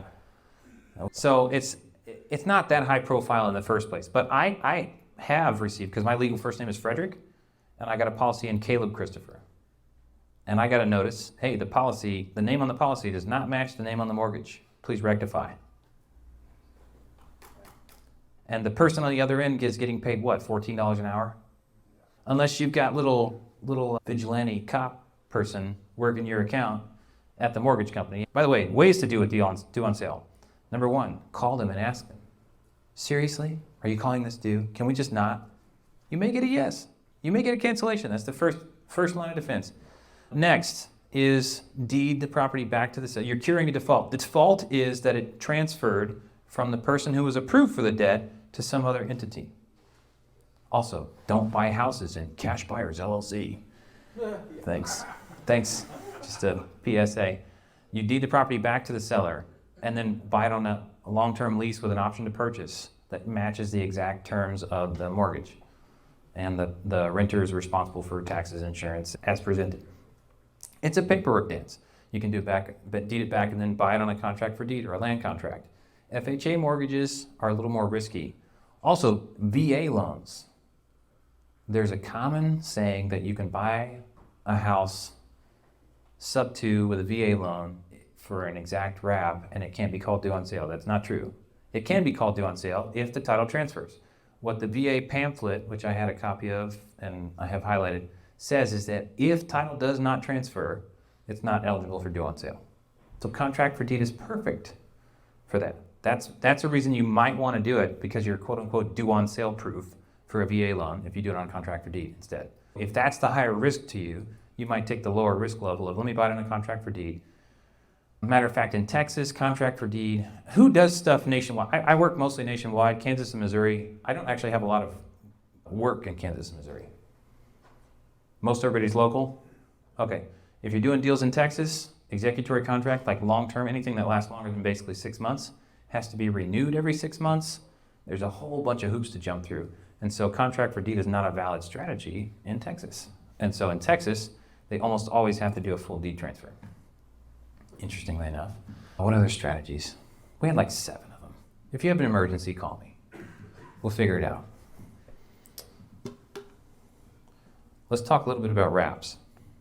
Let's picture it. This is a mortgage, 3% mortgage, $300,000. Beautiful. I think I need to move this. It needs a little more space. Be free, Lily. All right, if I buy your 3% mortgage, current rates are what, 6 or 7%? Now, who's going to be buying on seller finance? People with bad credit, people who have their own businesses and not W-2 income. They're non-bankable. They're penalty box buyers, they may be called. If you can offer at or even slightly above market interest, that you got buyers. The question is, there's 2 questions. How much can they bring for down payment, and how much is their monthly affordability? Generally, you look at rent rates and go up a little bit. A couple $100, $300, $400 maybe. It's all based on the affordability. How much can you make? When it comes to a wraparound mortgage, when I'm selling a house on a wraparound mortgage, I want to know what's their monthly payment they can afford. I'll work backwards from there and build a mortgage. Depending upon consumer laws, how many years can I finance that for? 25, 30, 35, 40? Like there's going to be a max. Generally we stick to 30, but talk to an attorney about what you actually can do. If I acquire, I'm just going to pick a number. What would a 3% mortgage, principal and interest? Oh, I have a kickbutt calculator that I actually want to show. All right, this is beta, and let me zoom it in for you. 175, that's readable. All right, we're already full screen. If I'm going to sell at $300,000, or let me just figure out what my payments would be. Assuming it's a brand new loan, no payments. Okay, we're going to go with easy numbers here. 0 down, whatever, simple numbers. 3% interest on a 30-year loan would equal principal and interest payments of about $1,264. It's going to be plus or minus a little bit depending upon how old the loan is, how much down payment there was, but let's just assume it's a clean $1,264 a month. $1,264 is monthly principal and interest. Taxes and insurance are on top, okay? Now, if rent rates in the area are, $1,500, is that a deal? Why? Because you got 300 to spare, plus they're gonna get to own it, right? Oh, sorry. Let's say taxes and insurance are $300, so that's going to be $1,564. My bad. Hold on, I missed something. PITI 1564. Then rents are $1,800. Is that a deal? I don't think so. Somebody brings me that deal, I'm going to say, "Are you serious? How much is property management? How much is maintenance and cash reserve, CapEx, maintenance, those sorts of things? Vacancy, where do those factor into your calculations?" So I'm going to question that deal. That's my team's gut check. Now, if you're okay with, like, there's people buying negative cash flow in Texas. But my rule is don't underwrite a deal without property management. I don't care if you self-manage, that's fantastic. Pay yourself. Or take it as a discount while you're managing. But if you continue investing and continue growing, or fall upon hardship, there goes 8 to 12%. Now you're negative. And how much cash did it cost you to buy $300 that goes all to expenses? Like, what's your cash on cash return? So those are the numbers I'm looking at there. So for me, if PITI is $1,564 and rents are $1,800, this is no deal as a long-term rental. This is why wraps are popular, because if rents are $1,800, then somebody who can't get a loan elsewhere is probably willing to pay $2,000, $2,100. Okay, so $2,100 wrap buyer. Now that's their affordability. We have to work backwards from here. Okay, you understand how the math is working? So $2,100. I need to do this a little cleaner. Work it, baby.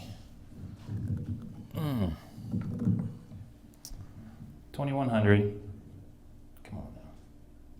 Minus, what did we say taxes was? Taxes, insurance, 300.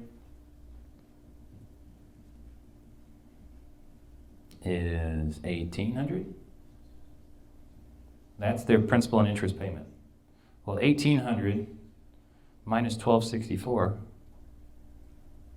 Calculator, please. So you went from negative cash flow up here to $536 cash flow per month. Taxes and insurance are not your problem. You just have to work it into the affordability for your buyer. I'm not repairing toilets. I'm not doing any of that stuff. So now what I need to do is figure out a mortgage that brings in $1,800 principal and interest. So we switch back to my handy dandy calculator. So if this is not an equity wrap, I'm not marking up the price, I'm just marking up the interest. How much do I mark up the interest? Well, I need to build a loan that gets a monthly payment of $1,800. What can I do? 4%. Hey, oh, number's locked, turned off. 4%. Not quite there. Let's try 7%. Ooh, too much. Getting closer. 6%. There you go. 6%. So 3 to 6%, that's what's going to give me. I already know what my cash flow is. I just have to make a wraparound mortgage that now matches that payment that we know the buyer can afford. So you have to estimate this at first. But this is how you underwrite a wraparound mortgage deal. So if I've got a seller who's agreed to sell sub 2, I can do the math. And that's why I say, quote, your low interest mortgage is an asset that I want to buy because I can resell it at a profit. Does that underwriting make sense? We understand how these numbers work and how the cash flow. I mean, you can go 6.001 or whatever interest you want to do. You can also adjust the term to play with those numbers. So if you're buying on seller finance, we can also calculate balloon dates. So let's put this back on a 30-year term and look at 1, 2, 3, 5 balloons. So at the end of 3 years, at a 6% interest, if they want to refinance, because I'm not going to impose a balloon on a retail buyer. Commercial buyer maybe, but not a retail buyer because there's regulations. I will have made $53,000 in interest, and they will have paid down the principal by $11,700. So when they refi, the underlying mortgage gets paid out $288, $252. That pays off the old mortgage, gets them a new one. And in the meantime, I made $53K. I wouldn't have made that on a rental. I wouldn't have had that much equity either. Now, they're the ones building equity, so if there's a boom, that's theirs. That's their gain, not mine. In a rental, the boom is mine. Also, I'm not the owner, so I don't take depreciation. So what's the other side of that? But then again, there's depreciation recapture. So when you sell, what do you want? Take your pick. If you want to build wealth, you want equity. A lot of times the maturity level of the investor in the creative finance space starts with cash deals, wholesale, start moving to expanding their horizons, making creative offers, doing a few creative deals. As soon as you can afford to take one down, wraps make a lot of sense because they make more cash flow. But you're not building wealth, you're building cash flow that you can then use to, what's the inverse of the dead snowball? Dave Ramsey. We're going to go the other direction. We're rolling that dead snowball uphill. And eventually, we're going to upgrade to the point where we get to keep the assets because we want that long-term equity. And we want the debt pay down, and we want assets that we can borrow against. That's where building wealth happens.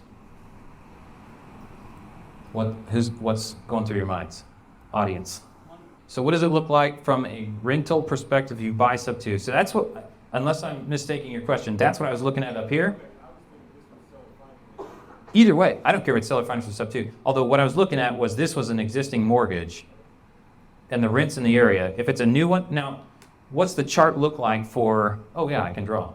So here's the prices for houses. When they do that, they can actually, house pricing can do this, right? Generally goes up and to the right, hits a dip every once in a while. What do rent rates do?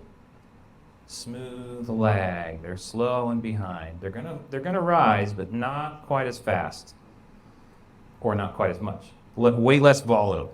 So when somebody hits a spike like this in their value and they're wanting to sell right here, well, this hasn't caught up to that. Rents are starting to come up, but this is not a cash flowing deal that stage. 2-3 years down the line. So if your plan is, I'm okay with negative cash flow because I know where the equity's going and that's where my bet's at, that's fine. I'm good to do that deal if you understand that. But I work with a lot of new people who do not understand that. They're like, well, cash flow is $300 a month. Not really. Well, I mean, if that's a deal that's $300K and it's worth $305, right?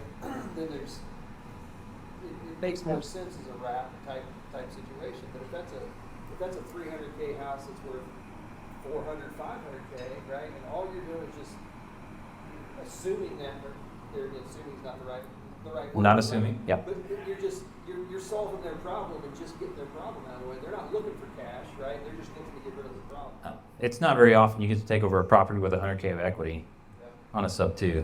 But what I was getting at though, that would be more of a hold property. Oh yeah, if you could get a ton of equity, yeah. Because then at that point, your 3%, you're probably your rent's not $1,800, your rent's going to be more like 24, 26, whatever. Yeah. So I mean, if you can cash flow as a rental, get that $300K loan at 8%,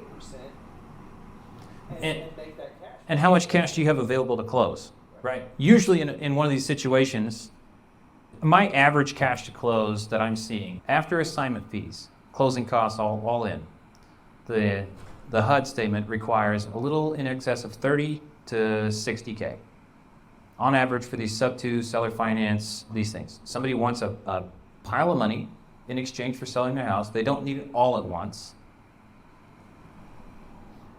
And so we do an average closing cost somewhere in that range, 30 to 60K, usually closer to 40.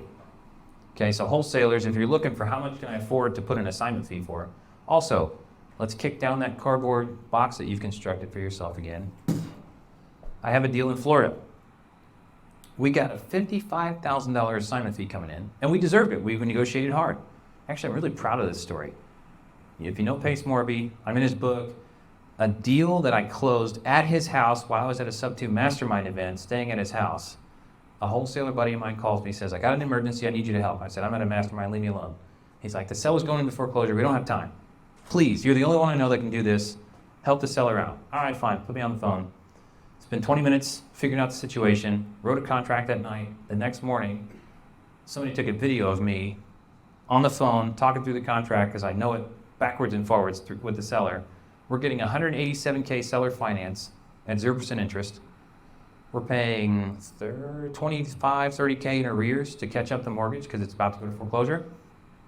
And we've got a buyer that wants to buy it as an investment property. They're going to move into it to start, but then that's just their way to move to Florida and then move on.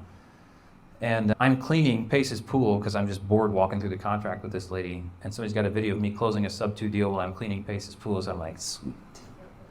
Anyway, we had a $55,000 assignment fee on that. But guess what? Right before closing, a $30,000 credit card lien pops up. Crap. Well, there goes my assignment fee, right? Cut that in half. Not true. It was still a good assignment fee. That comes out of the seller's equity, which is being seller financed, but it does increase the cash to close. That would have pushed us well up into the $80,000+, and there was some rehab that needed done. So that just would have busted the deal if we would have insisted on the full assignment fee. Here's the box that's in front of you that you're trapped inside of. Your assignment fee can be financed. So we took 20K, my partner and I took 20K at close of escrow, and we financed 35K at $400 a month until paid in full. That's like 7.5 years. So I got 35K, well, half of 35K on a third position lien on a property coming in $200 a month, steady. Get what you deserve. Just understand it's an affordability question. What can the person afford per month or cash to close? Know your audience, know your buyer, have those conversations, build those relationships.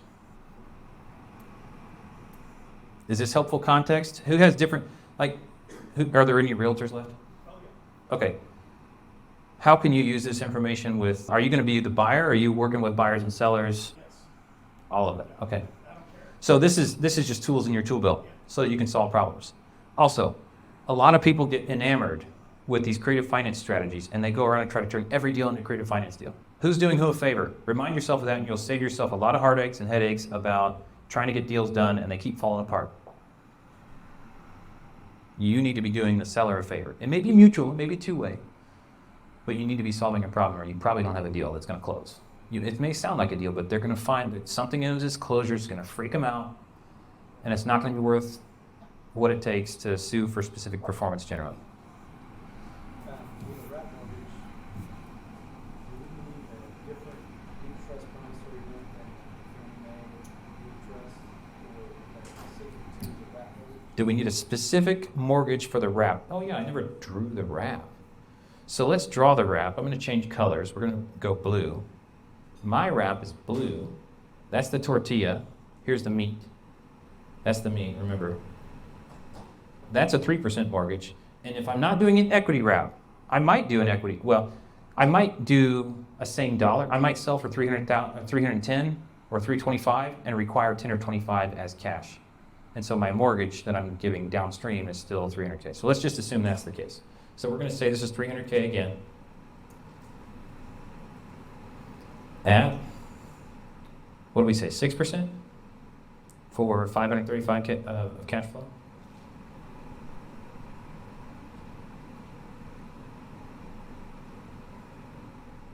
These are rough numbers. There's other costs and figures to figure in, but it's close. This is fast underwriting. Like if you're on the phone with a seller, you need to be able to underwrite these numbers quick. Is this a deal or is it not? No, it does not have to be a Fannie Freddie.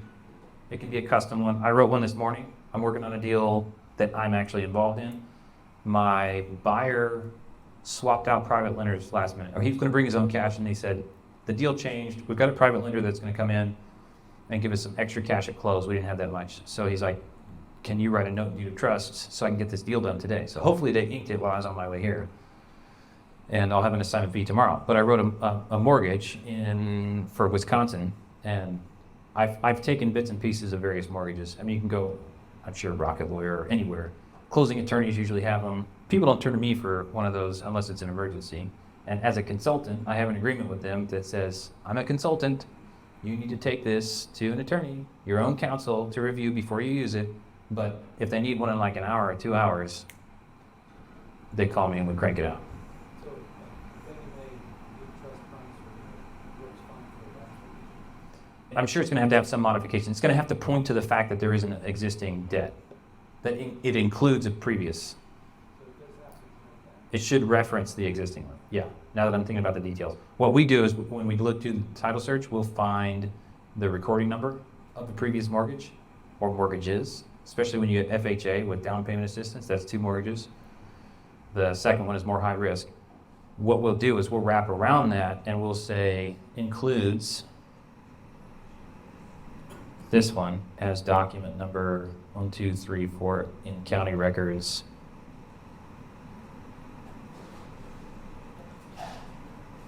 For example. So we call out the specific one because it's junior. It's a junior lien. The senior lien is the first position with Penny Mac. And that has first position and that doesn't change. We're not superseding that in any fashion. We're wrapping a new loan. It's actually just sits beside it and references that the terms of the other one are now incorporated into this one. And you can do that for an exact wrap or a mirror wrap. You can say, look, this is a mortgage from so-and-so to someone. And mortgagor and mortgagee is pretty confusing for a lot of people. The mortgagor is the person who owns the property and they give a mortgage to the lender. The mortgage or the deed of trust gives that lender the rights to the property, such as foreclosure rights and things like that. So you're granting certain rights, you're the grantor of certain rights to the lender to act upon you or your property. It's one of those, it should be attorney territory, is why that's not published. Let me find one in here. Black's Law, maybe? Yeah, no.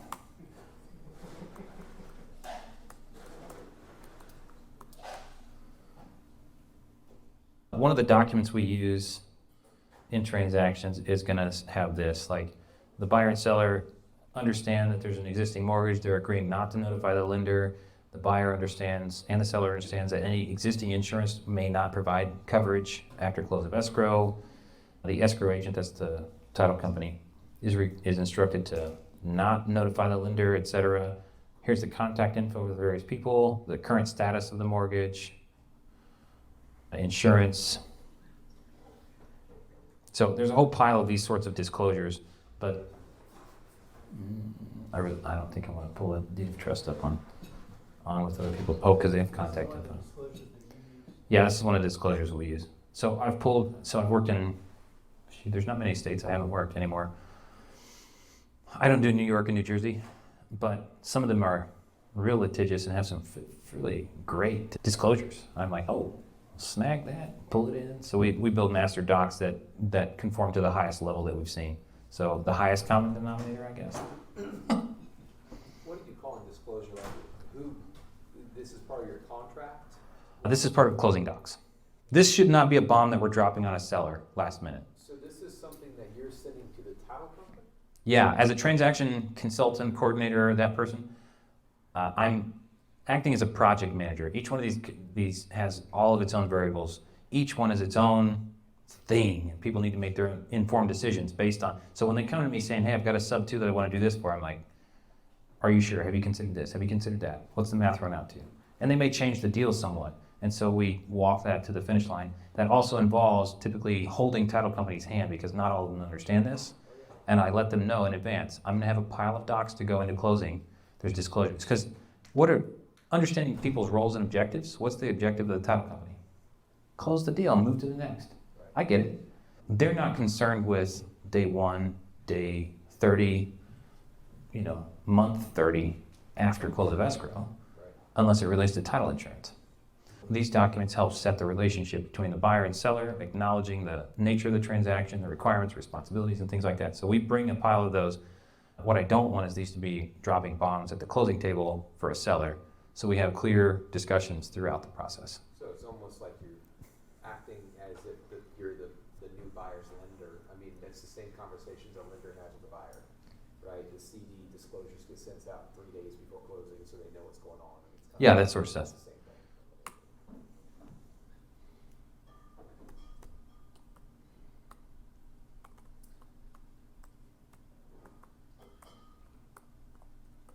What we got? Acknowledgement. What else do we need to explain about wraps? On a wrap, you can wrap a wrap. If you sold it to somebody, they can sell it on a wrap and not notify you as long as you're receiving payments. Do you care? Maybe, maybe not. Can you call it due on sale? Yeah, if it's part of the terms and conditions of your mortgage to them, from them. They agreed to those terms, so if they sell it downstream and you care, you can call it due on sale. And you can do it again, and again, and again. It gets real wonky and crazy at that point, but if you have a mortgage, like a traditional mortgage, it's already serviced. There's this myth that if you bring on a servicer, the seller gets a discount of 75% of their debt to income ratio. It's not a rule anywhere. It's subjective. There's lenders who can and can't write down debt to income ratio based on somebody else's promise to pay your mortgage. And of the ones that can, some will and some won't. So it's very subjective, and you just have to knock on more doors. I happen to have found a few over the last year or so, so we've got multiple people. So if you run into that and the seller needs a next mortgage, we've got connections to refer people. And I just meandered off the point. What was it? Loan servicing. Yeah. We've done sub two. Pace recommends doing it on every sub two. Find a loan servicer for every deal. So loan servicer is going to be that clearinghouse for payments. That's going to be, let's do entities here. Seller, and it can be darker. Seller, wholesaler, buyer, mortgage, or bank. All right, so it used to be that the seller, new pen, green. Seller used to make payments here, right? But that's not going to be true anymore. Oh, how did this change to this eraser? Terrible. There's a wrap situation. Now the buyer actually needs to send payments to a servicer. There's a servicer. We keep thinking that's the bank, but it's actually a servicer in between you and the bank, okay? So the seller used to make payments here, which then got bounced downstream to there. That's the old way. That's no longer going to be true. What could happen is that the buyer pays you directly, and then you make this payment. That's not using another third-party servicer. If you have a very clean and clear deal and there's no amortization to recalculate, then this would make sense. But if there's amortization and there's going to be making partial payments or advance payments, or they do the every 2 week stuff, you're constantly recalculating. You want somebody in the middle handling that. But you can take payments and then disperse downstream.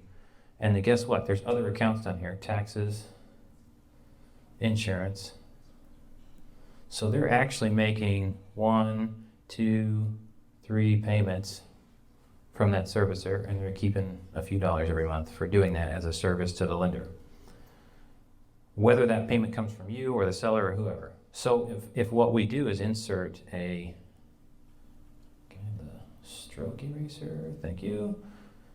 If we insert a third-party servicer, you're adding another hand in the pot, by the way, which kind of sucks. But the buyer makes a payment, monthly payment there, that's all inclusive. Well, guess what? They break out your $535 of cash flow to you. Super servicer. Yeah. They make the further payment downstream. Although here's where you run into problems. These guys don't like servicing serviced loans. You already have a serviced loan. They don't like playing middleman to a middleman to that, because it gets messy, and I understand why they don't want to do that. I've talked to Westar, I've talked to Evergreen, there's a couple of them. Okay, they don't like doing that. Most of them. I'm always looking for good relationships, attorneys, title companies, etc. It looked like, what's the title company's name tonight? Great American. They're, at this point, based on our conversation at the beginning of the night, they're committed to creative. So I'm going to be walking them through some transactions. If you have a creative transaction, let's do it together, and let's make sure that they're trained up on the full process and the docs and all those things. One of the relationships that is budding, but I'm not ready to endorse it yet, is a loan servicer who will service loans. They're willing to cut paper checks and send them to pay the mortgage, which is pretty fantastic, because then you can do wraps and all sorts of crazy stuff. He'll process that, keep the payment record, re-amortization, all the things. He can maintain whatever amortization tables you need if you have, because you can do a wrap where there's different interest rates, Or you can do a hybrid where there's the original loan plus a seller finance as a second position lien, where you got the naked sub-2 plus a seller finance. You can get as crazy as you want, and each payee just adds a few dollars a month. But that's a new relationship. I'm looking to test it, and it should be pretty affordable. Does the servicer, do we have any questions on the servicers, their roles, who they are? It doesn't discount the DTI for the seller automatically. That's the lender's job. So the seller needs to approach a new lender. Probably not the same one they have the mortgage with, please. Okay, because they're going to mention something. Let me find you a new guy. Now, honestly, after 3-6 months, this bank has sold the loan to somebody else. The risk of a due on sale just because they went back to the same lender is relatively low unless you've got a super vigilante loan officer who's like, oh, you can't do that, that's violation. All right, let's go violate somebody else then. Benefits of a loan servicer, amortization table, reducing how much can be contested, particularly like a contract for deed situation that we talked about earlier. Perfect situation to have a servicer in place, tracking amortization tables, because if I sold to you and you made extra payments, we have to re-amortize every time you do that, if you're allowed to make those payments. What does the servicer charge? Setup fees range from $100 to $300, and per pay for the account starts at like $30 to $40 a month as a base rate, and then every payee additional. So this is one payee, two payees. So that one's pretty simple. But if you had a partner who was also in there and they had a third payee, there'd be another $10, $15 a month per payee.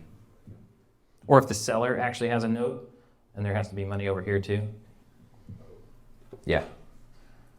Yeah, I do consults with people who have like custom situations, and we end up with diagrams like this. I'm like, I'm going to send you a recording of our meeting and a PDF export of this to go with it. Because You're actually doing sometimes a seller carryback. and a sub-2. And a sub-2 at the same time. Yeah, so if somebody has 100K of equity, we're generally not going to find anybody to bring 100K to the deal. So I can tell, my conversation was the seller, and this is literally my line, and it goes over pretty well most of the time. What do you need all that money for? I know you're not going to blow it on cocaine and hookers. And it softens them up, they lighten up, and they're like, well, and we find out they don't trust me, we find out they have something to pay off, and usually it's a trust issue, or they don't have any reason to leave any money in the house financed by me, so why would they? And I'm like, well, I can't afford to buy it with that much cash. That busts the deal for me. My cash on cash return, when I bring $100,000 to a $500,000 deal, why don't I get a traditional lender? Now, honestly, they got a lower interest rate, so that's beneficial, even still, but I can't mark that up and make money. Do you do it one note total, or is it the mortgage and a separate loan for the equity? If you're doing an equity wrap, it's one promissory note for, let's say, $350,000, 50,000 of which is mine, but the other 300 is the existing loan, subject to those terms and conditions. So wrap is also a sub-2. It's just formalized into a mortgage. Make sense? It's okay to say no. Let's illustrate. Let's stick with the 300,000. Let's say total purchase price is 300K. Purchase price. Of that, how much is the seller's debt? We're going to call 200K the debt. And 100K equity.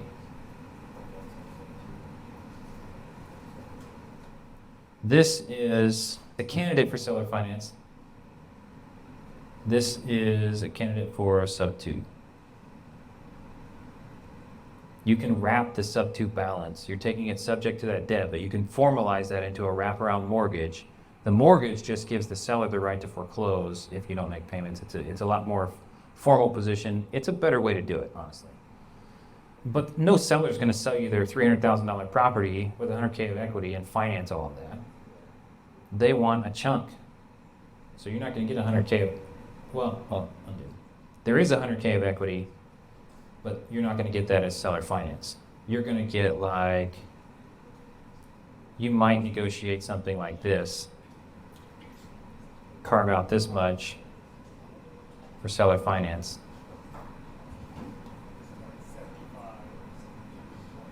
Yeah. And then cash at close of escrow.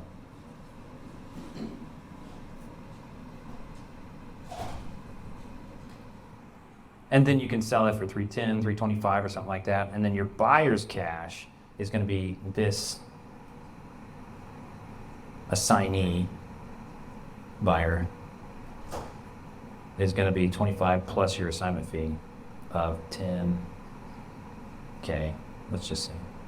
So that'd be more like a hybrid. That's a hybrid. Now, you can wrap these.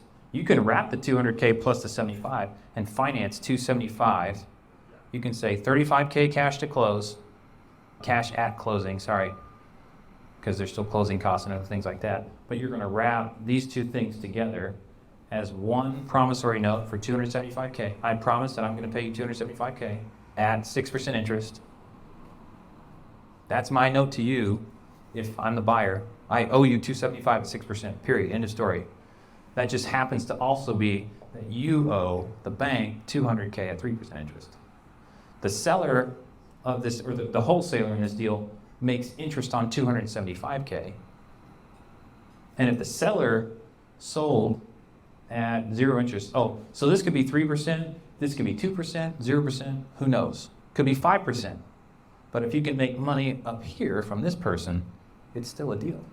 So you could have 5% interest here, 2% interest here, and wrap the whole thing at 6% or even 5%, because you're still doing a 2 or 3% markup on, or a 2% markup on 200K at 3% interest, and you're just matching the 5% interest here. So you're not making money on this money, but you're making money on this money. Is that mind bending? Do we understand? Can I restate that a little better? I have a question real quick. Do you ever sell any of your notes? I have not sold a note yet. My partner on that Florida deal, he sold his half. Actually, what we did was a loan modification. The buyer of the property offered to buy out the whole note, but he wanted to buy it at a super discount. He had 35K financed. It was 0 interest, but he was offering like 10K total. I'm like, nah, I'll hold on to my 17.5. But my partner sold his 17.5 for 7K cash. I've heard that if you use a servicer, so you have done a wrap mortgage, use a servicer or something like that, it would drastically increase the value if you want to sell that. If you want to sell the note, using a servicer is one of those things that does help, yes, because it's been professionally serviced. There's no subjective, yes, they made this payment, or no, they didn't. It's an auditable third party attesting to the payment history, which does make a promissory note more valuable. If you sell something, if you have a promissory note at second position, this is where you wouldn't want to wrap, because if you want to sell the note, it needs to be standalone. So there's the first position mortgage, and there's the second position or third seller finance amount by you to your end buyer. Can you say that again? Yeah, let's draw this out. So I'm going to draw horizontal instead of vertical here. Let's break this out. There's 200K, and then there's 75K. Actually, let's say you're the seller, and you sell to me for 300K. It just happens to be your personal residence, and you want to make money on that. So 25K cash, seller finance, and the sub 2. How do I get an eraser? Okay. Of that, this is at 3%. This is at, you're an investor selling to me as a buyer, 8%. They're different interest rates. They're separate notes. This is one promissory note. That was signed by you in favor of your original lender. I, as your buyer,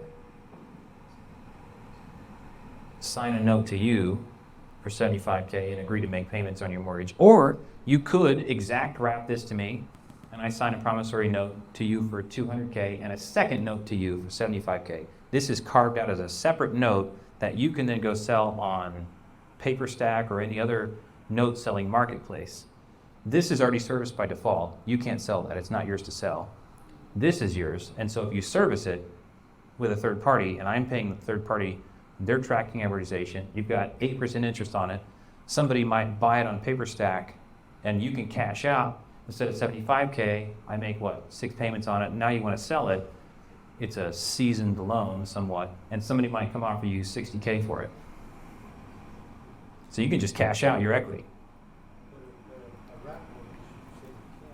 If I include both of these in one wraparound, then no, I can't carve out this piece and sell just this piece. You can't sell the whole wrap. Not that I'm aware of. Can I? Can I sell a whole wrap? They paid off. I guess it's possible you could. You can sell any debt. Yeah, you can sell your debt position. You can. It's a bit convoluted, but yeah. Because there's a reason that I wrapped it, because I can make a lot more off $200,000. Yeah.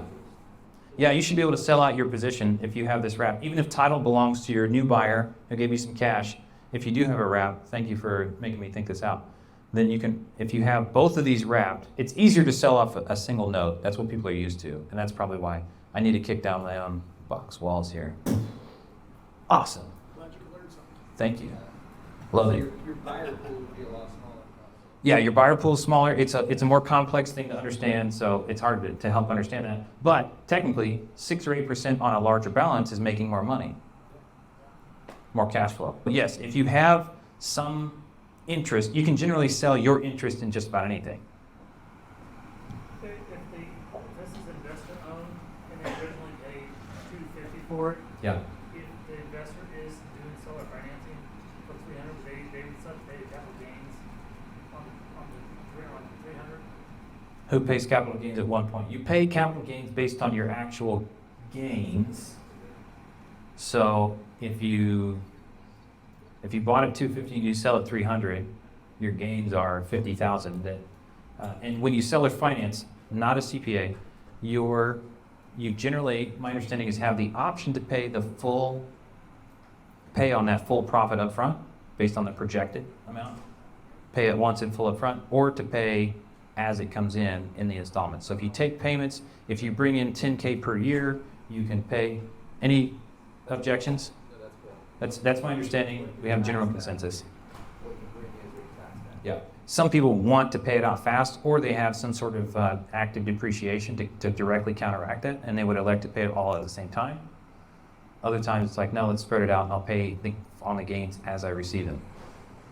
If you bought at 100 and sold at 200, you've got a $100,000 gain, let's just say 10 years. It's $10,000 profit per year there. But if you're the clearinghouse for payments, both the payment that goes to you and the payment that goes to the mortgage comes to you, but not only 50% of that payment is gain. So if the mortgage payment's $2,000, I'm just using real simple math.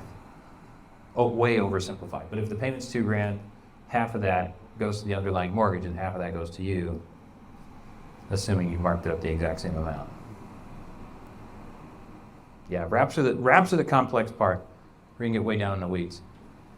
I have a logistics question. Logistics. So, if you're the seller, I'm the buyer, I'm the investor buyer, I'm gonna be doing this stuff too. And we cut a deal, we sign a piece of paper, we sign contracts. What it sounds like is, you would recommend me as the buyer to actually get a power of attorney that the seller signs over to me. Yes, if you're taking control, if your loan is still in place, Yeah, if I'm the buyer, yeah. I want a power of attorney over your property. It's a limited power of attorney. It's limited just to anything related to that property. No other aspect of your life is regulated by that power of attorney. But I want full control. I've got the deed. That means you call the bank, you can do any Yeah. financial, anything about that. Yep, and we've run into challenges with generic powers of attorney where banks are rejecting them. And it's, again, taking the best parts and pieces that I've seen. I'll put it on screen. It's not something I've released. We use it in every deal we do.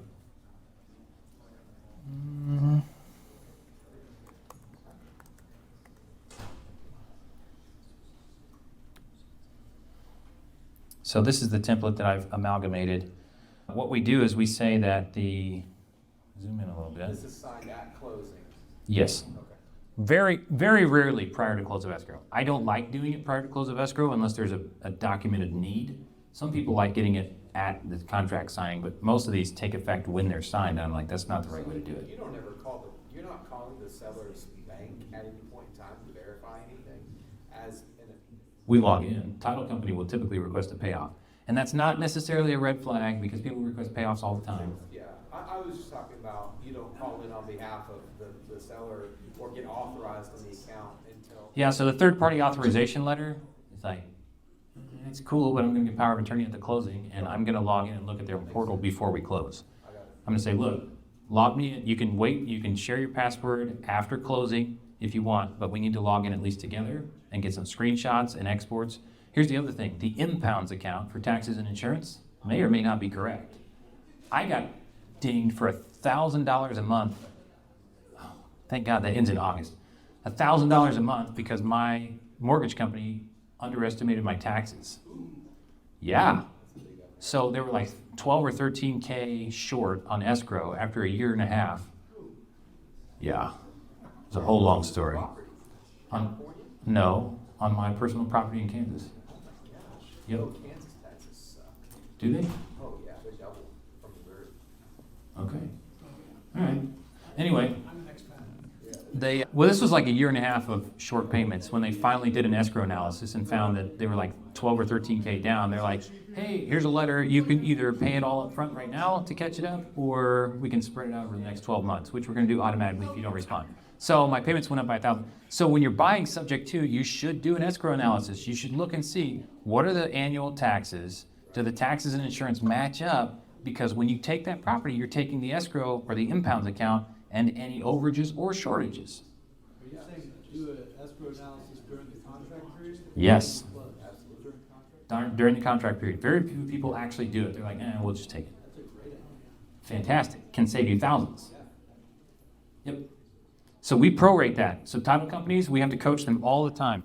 You do not have to prorate taxes on the property. They've already been prorated by the fact that we've been making monthly payments toward that, or the seller has. So whenever they stop owning and we start owning, we pick up payments. That's one of our disclosures and documents for closing docs, is that the escrow or impounds account comes with the property, and there's no need to prorate property taxes from January 1st through like June 14th or whatever. That way you don't have to defund and then refund something. Yeah, but that comes with some risk. It comes with the like whatever the balance is or shortage is the buyer's problem after close of escrow. So you want to remedy that beforehand. Getting with the seller and getting through their mortgage portal, getting an escrow analysis, go to the county website, find out what the annual taxes are, and make sure that the mortgage statement, you shouldn't be doing a sub-2 deal if you don't have a mortgage statement. And you don't have to have it to start, but it's really nice. The taxes and the insurance breakout match up to what should be being paid. Because I went to get a refinance quote from my lender, or from a lender, and they were like, I don't know how your payments are that low. I'm like, what are you talking about? They're like, I think your tax payments are too low. I was paying like $1,400, and the lowest he could quote me, including taxes and insurance, was $1,800. Oh, and now I understand. So that came back and bit me later. I was like, I'm not going to raise any alarms if it's not alerting anybody else. Well, they still caught up with it. Question about your power of attorney. So you said that they normally get executed at closing. Yeah. Would you like them? Do you think it would be better for them to be executed beforehand as a matter of security for the buyer? No, I think that poses a risk to the seller as well. Giving somebody power of attorney for something that they haven't bought yet, full control over the property. I mean, the likelihood of somebody honoring a deed transfer with that is low. That's why I was asking though, with security though, I'm just wondering if it's been contemplated to have a springing power of attorney be executed as opposed to an immediately effective power. Yeah, I mean, we can post date it, but close of escrow dates all change all the time too. Well, and that's what I mean, without a post date, just a springing. And so you put Condition, based on a condition. Yeah, Yeah. is that what you're saying? Springing power of attorney. Yep. It's an effective power that arises upon the occurrence of some event. Yep. So rather than maybe putting in a date, and I'm not, there may be a very good reason why you don't, is when I heard we want to wait till closing, it made me wonder, like, is there? I'd have to explain it. Practicality, or is it just because we don't know about a way to do it before that? It's a complexity that I'd have to explain. I've considered the option, but Just better to do it at closing. you're listening to me talk. Imagine me talking this stuff to somebody who's a seller who has no idea. Yeah, you're signing a power of attorney, but it doesn't take effect yet. Well, then what am I signing for? What's this mean? So it's just Just- avoiding all that unnecessary Yeah. conversation. In the contract, they're told, the initial line that says that they're gonna be signing a power of attorney over the property. We talked through that. I won't work with a wholesaler who only drops the sub-2 packet on the seller at close of escrow. I'm like, hey, that's a douchebag move. I'm not working with you. You need to get a clear understanding up front, and so that these documents are a confirmation of what you already said. And the purchase contract needs to come with the sub-2 addendum that explains the details of the contract so that they understand their credit is still on the line, and that there can be a due on sale and all these other things, because they're about to start spending money and time on finding a new place to live and moving trucks and all these other things. And I don't want to work with douchebags who put people's, throw their lives into ruckus and either are not ready to close or are waiting to drop bombs until it's too late to actually negotiate honestly.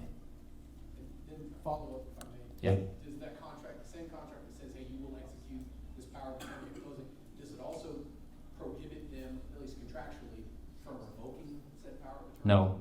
I mean, the nature of a power of attorney is that it can be revoked, right? Now, It can't, I mean, they could revoke it, I'm just wondering if it was built in like a liquidated damages provision, so that if they do. we do have a liquidated damages. So we have a $50,000 penalty for interfering with the mortgage, causing the insurance to be canceled without the buyer's permission, attempting to get the lender to invoke the due on sale clause, messing with new tenants who move in, interfering with just about for any reason. I don't have revoking the power of attorney. I feel like that would be hard to put in there and make it enforceable. It would be a good thing to put in there just as a, hey, it's in there, just a kind of a scare tactic, fluff our feathers and say, look how big we are, back off. I just was curious, I've not learned a lot about sub-2. It's great thoughts. I'm learning a lot about it. One of the problems I ran into was that all these powers of attorney were like one for one. And people have companies and they've got multiple people in their property management. So I'm like, how about we do something where you appoint a primary and then co-agents? If I've got a company with 3 people and or a property manager who I want to assign the work to, then I'm going to list my co-agents and have them initial the name and address of every person that's also allowed on that. Okay, that's an improvement that I made. And then in Tennessee and Virginia, we ran into problems with the generic power of attorney that says all powers and authority over the property.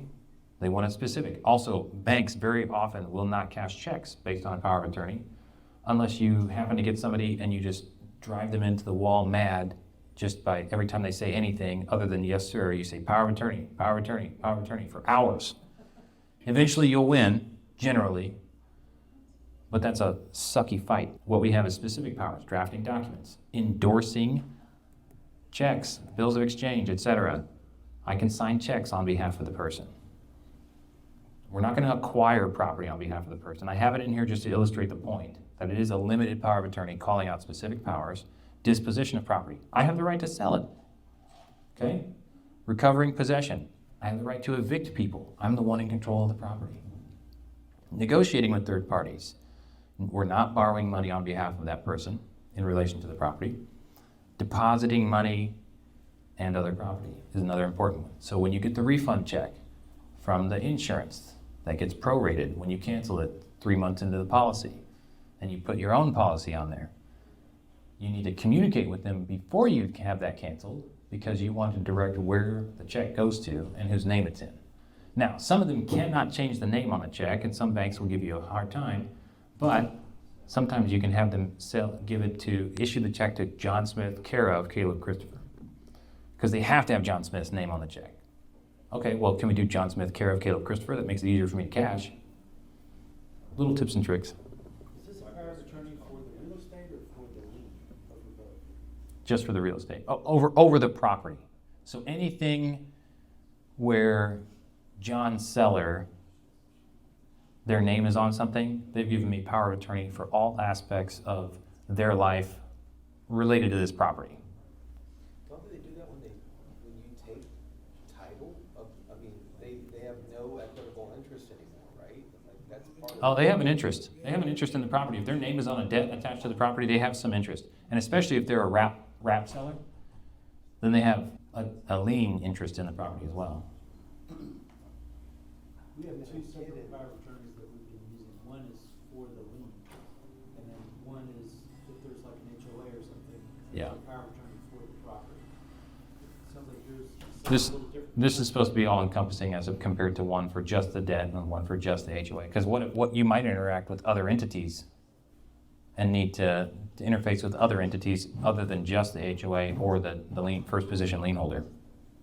Where is this your specific? Yeah.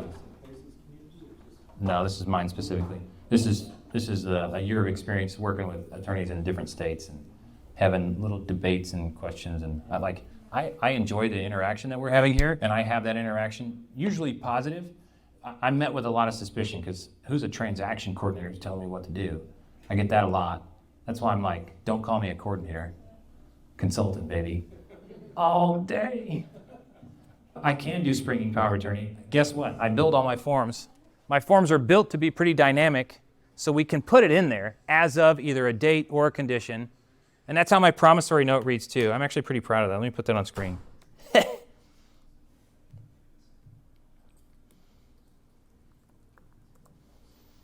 I had really good feedback from a title company. They were like, "Where'd you get this note?" I said, "I made it."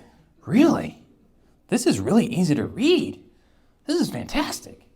The idea, you put the amount, you put the names of the parties, pretty straightforward here. Does it have interest? Yes or no? Of what percent?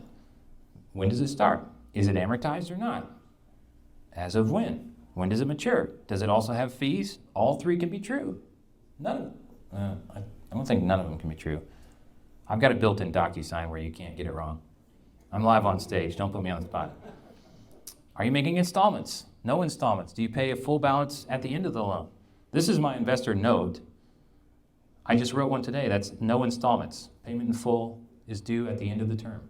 They actually asked for an extension option to extend for 1 year, wherein they paid the current amount of interest due and paid 2 points to extend. And that's the borrower's option to extend. So as long as they meet those conditions by a certain deadline, they have the right to extend. Just boom, got it. And the lender agreed to that. They're not expecting to need that, but it's nice to be able to build that stuff in. And if I tell an attorney that all these terms are, how fast are you going to be able to do that? How fast would I draft that? Yeah, Depending on what else I was doing, it could be a little bit. exactly. So people, I don't want to be people's first choice for notes and deed to trust. I really shouldn't be, to be honest. But as a fallback, I've got some decent docs. And you should review it with your attorney. Is there a balloon date? How are payments allocated? Can you prepay? Are there prepayment penalties? The one I wrote this morning, prepayment penalty, was $6,000 or the amount of interest due accrued, whichever is greater. So basically, they're planning on having it for a year, but in case they turn it around and sell it, and they can cash that out real quick, then the lender is guaranteed $6,000 for their effort. Makes sense. They're not charging points up front. Who's the lender? Is the lender still here? Yeah, there you are. And like I was telling you, a lot of the people that are doing this stuff don't like paying points. But it's a lot more palatable to a buyer to have a minimum interest due when it matures as opposed to paying points up front. It still accomplishes the same thing for you, just not quite as fast. And it's way more digestible for them as a borrower, based on my conversations. How do we handle late fees? You know, if this is a commercial loan, you can get crazy. Default and remedies, what are the periods? Those are dependent on the state. I've done a deed in lieu of foreclosure, don't like it, don't recommend it. Generally, anything pre-signed that circumvents the due process of law is not going to be enforceable. You can do it, they can take you to court, you can lose. Don't recommend it. Florida, I think, is pushing pretty hard. Title companies and attorneys in Florida are pushing pretty hard against a deed in lieu of foreclosure that's pre-signed. You can agree to do that, but if you pre-sign a deed in lieu of foreclosure, technically a deed is valid when it's signed. And I just, not recommended. Other thoughts, questions? Is this helpful context for understanding the range of things you can do? We're all inside of a box somewhere, we just need to kick down the walls.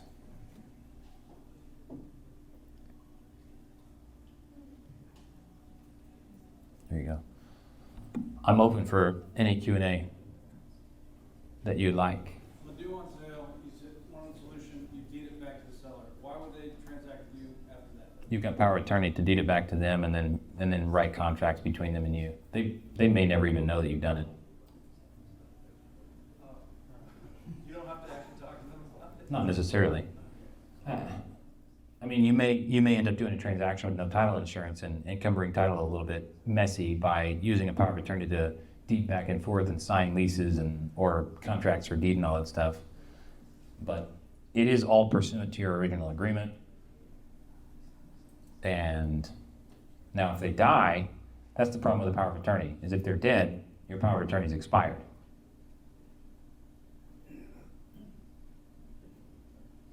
I don't know what to do there. It's the unknown. How's that handled if they pass away, aside from the power of attorney?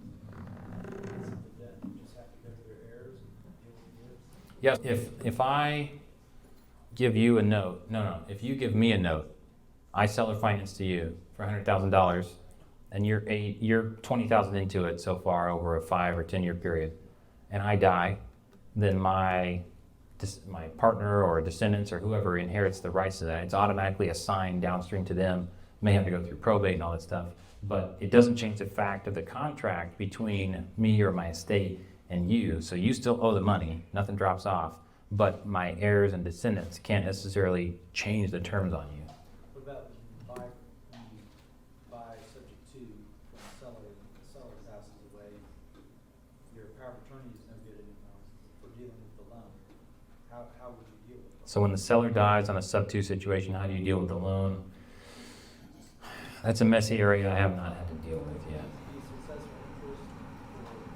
I mean, do you get a successor interest in the property? There would be a successor interest probably somewhere. Yeah, but do you want to document that successor interest as a sub-2 buyer and risk due on sale, or do you let it? I mean, you have to deal with it, or you have to deal with it.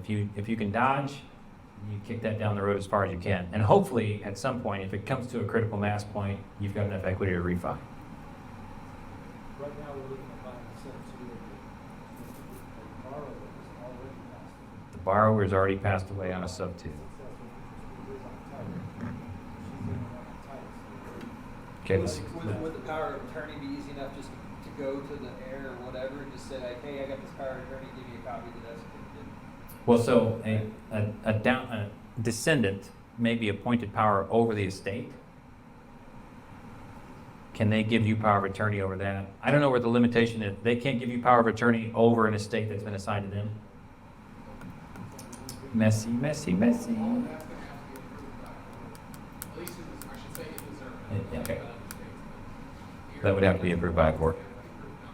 Just if I may jump in for a second. Yeah. There are a number of local lenders around here, and as long as they're getting paid, they're not gonna raise a red flag. Right, and that's where I say kick the can down the road. Yep. And if an heir, someone, maybe someone who's arranged with the beneficiary needs, and how they legally own the property, whoever, in this case is up to, as long as the banks get paid, they may not care. And that's They why I also said, I may wonder, if just having a copy of the death certificate, if they don't tell the borrower dead, right, just say, this borrower's dead, here's your copy, then are they just Yeah. gonna continue to let you do it? They might, or they might say, they're dead, notes due, we're gonna file a claim against the estate.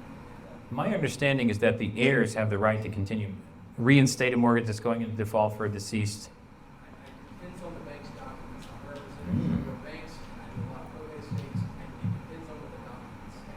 Documents can allow for it, but they can also say, if the borrower dies, no claims due, we have the right to call. So that's not a consumer protection law, that's like individual to the Yeah, mortgage. because Okay. part of the issues for the lender in that case is now their security interest is at risk. Yeah, because nobody's credit's on the line anymore. That's right, they can't get an efficiency judgment after a foreclosure in which they don't get all of their amounts due. And normally their protection is, hey, now we're gonna go file the efficiency action against you in court. So, Right. I mean, I've dealt with this, I've talked to some banks and just letting my clients who are the kids or the grandkids continue payments, and they're good to go. Usually that's when there's a lot of equity, there's not a whole lot. I've also had some that, someone borrowed 2 years later, they're dead, they probably know, and they're like, look, we're not doing that, that's way too big a risk, you don't know if you can be approved, that's what I say. Well, how about you try to do it? How about you run an informal credit check and not get them a loan, and just take over payments,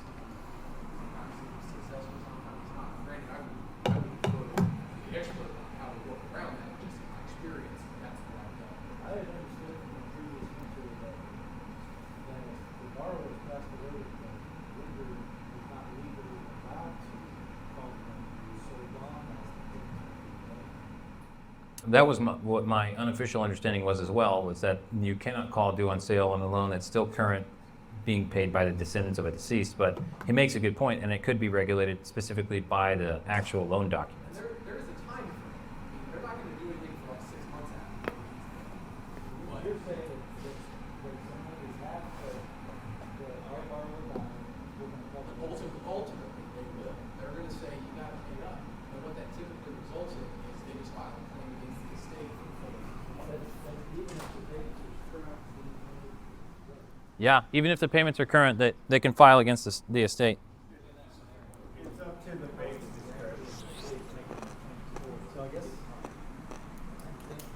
Well, that just depends. I mean, in this scenario, it's a sub two, someone else already owns it. The scenario, which I'm not talking about sub two, is someone, you got descendants, people who are either heirs of all, there's a will that says, here's a business, they just have to run the probate process. And the average person doesn't know about these tactics and strategies, so they're just going to be like, dang it, I have to refinance or assume, and the bank is going to push them to assume and requalify so that it goes back into conformance with their internal regulations. Something strikes me. Something strikes me because you're saying that we would have power of attorney over the property, right? According For to the that- person, According to that original contract with the deceased. yeah, If they're deceased, then the power of attorney was just granted. By law, power of attorney is only good until the grantor power dies. Because the nature of power. a dead person can't act. That's right, exactly. So you can't act on behalf of the dead person. So when they die, your power of attorney dies with them. And so you're kind of in a no man's land where it's like, try to be quiet and keep it paid. Refinancing's done, how do you get that? I mean, I guess you just pay it out. A lender may give you a refinance. No, if you've owned the property, it's a lot easier to get a refinance because you're seasoned into the property. The same is true on a contract for deed. You can refinance a contract for deed if you've had it for about 12 months. Some lenders will and some won't. But how are we gonna get a signature from the dead person if we don't have power of attorney? What do you need a signature from the dead person for? You're refinancing it? And You're the owner, you're refinancing. oh, the deed's already in your name, but it's, okay. Or even in a contract for deed situation though, you've got an equitable interest, and a lot of lenders, some lenders, I don't know if it's a lot, will treat your equitable interest with a valid payment history as enough to account for a refinance rate and term and things like that, just to get those benefits. I was hung up on the lender, or the original lender needing a signature. We don't care about that. Yeah, you don't have to refinance with the same lender either. topic change, but we were talking earlier about loan modifications. Loan modifications. Substitute. Hate Can 'em. we talk about that and throw in also like refi kind of in the same situation? I've heard Pace talk about having to sell a refi and then taking a substitute. So the question with refinancing, and I think you're gonna like my answers. Refinancing and with loan mods. When you fill out an application for a loan modification, so if you're late on payments and you're asking for that, what do you think is on that form? They're asking you a bunch of questions. One of those questions is, what do you intend to do with the property? Do you think you're gonna get approved for a loan modification if your intent is to sell the property? If I'm a lender, I'm gonna say, so sell the property and pay me. I'm not gonna say, oh sure, let's modify the loan. I'll take that $50K, just toss it on the back. We'll defer payment for 25 years and give you a new payment structure. They're not gonna do that. Sellers are being coached. And who ought to know better, the business person or the random consumer? The business person. If you're involved in some fashion, coaching someone to fill out a form falsely to obtain financial benefit, such as a refinance or a modification to a loan, you're party to loan fraud. Yeah, that's reverse trust. It's pretty straightforward. But nobody reads the docs and thinks about it. As soon as I assumed loan mods were cool because they were promoted. And I was like, hold on a minute, something's wrong here. Somebody's lying somewhere or deceiving in some fashion. That's got to be fraud. Oh, it is. Cool. I denounce this. I would like to, Yep. I'm the trustee and they're the beneficiary. Hopefully I can get So them. your seller is the beneficiary? Right. Then you're required to manage it for their benefit. Exactly, as far as a transaction that I'm dealing with them. So I'm the trustee and I'm giving them benefit. That's your Kind of mindset, you're saying. Kind of the same not- thing you're saying, I'm helping them solve the problems. Oh, are you talking about mindset versus legal documentation? Okay, let's make that clear. Yeah. So trustee and beneficiary legal relationship is quite different. Right, now mindset. Yeah. Same thing is true with the power of attorney. All powers of attorney are regulated by this concept of fiduciary duty. You must act in the best interests of the person for whom you have power of attorney. That's why title companies won't honor a deed that benefits you, even if that deed is in conformance with contractual requirements that the seller already signed with you. It is in their benefit to honor a contract that they made with you, so can you not sign on their behalf? I've had that argument.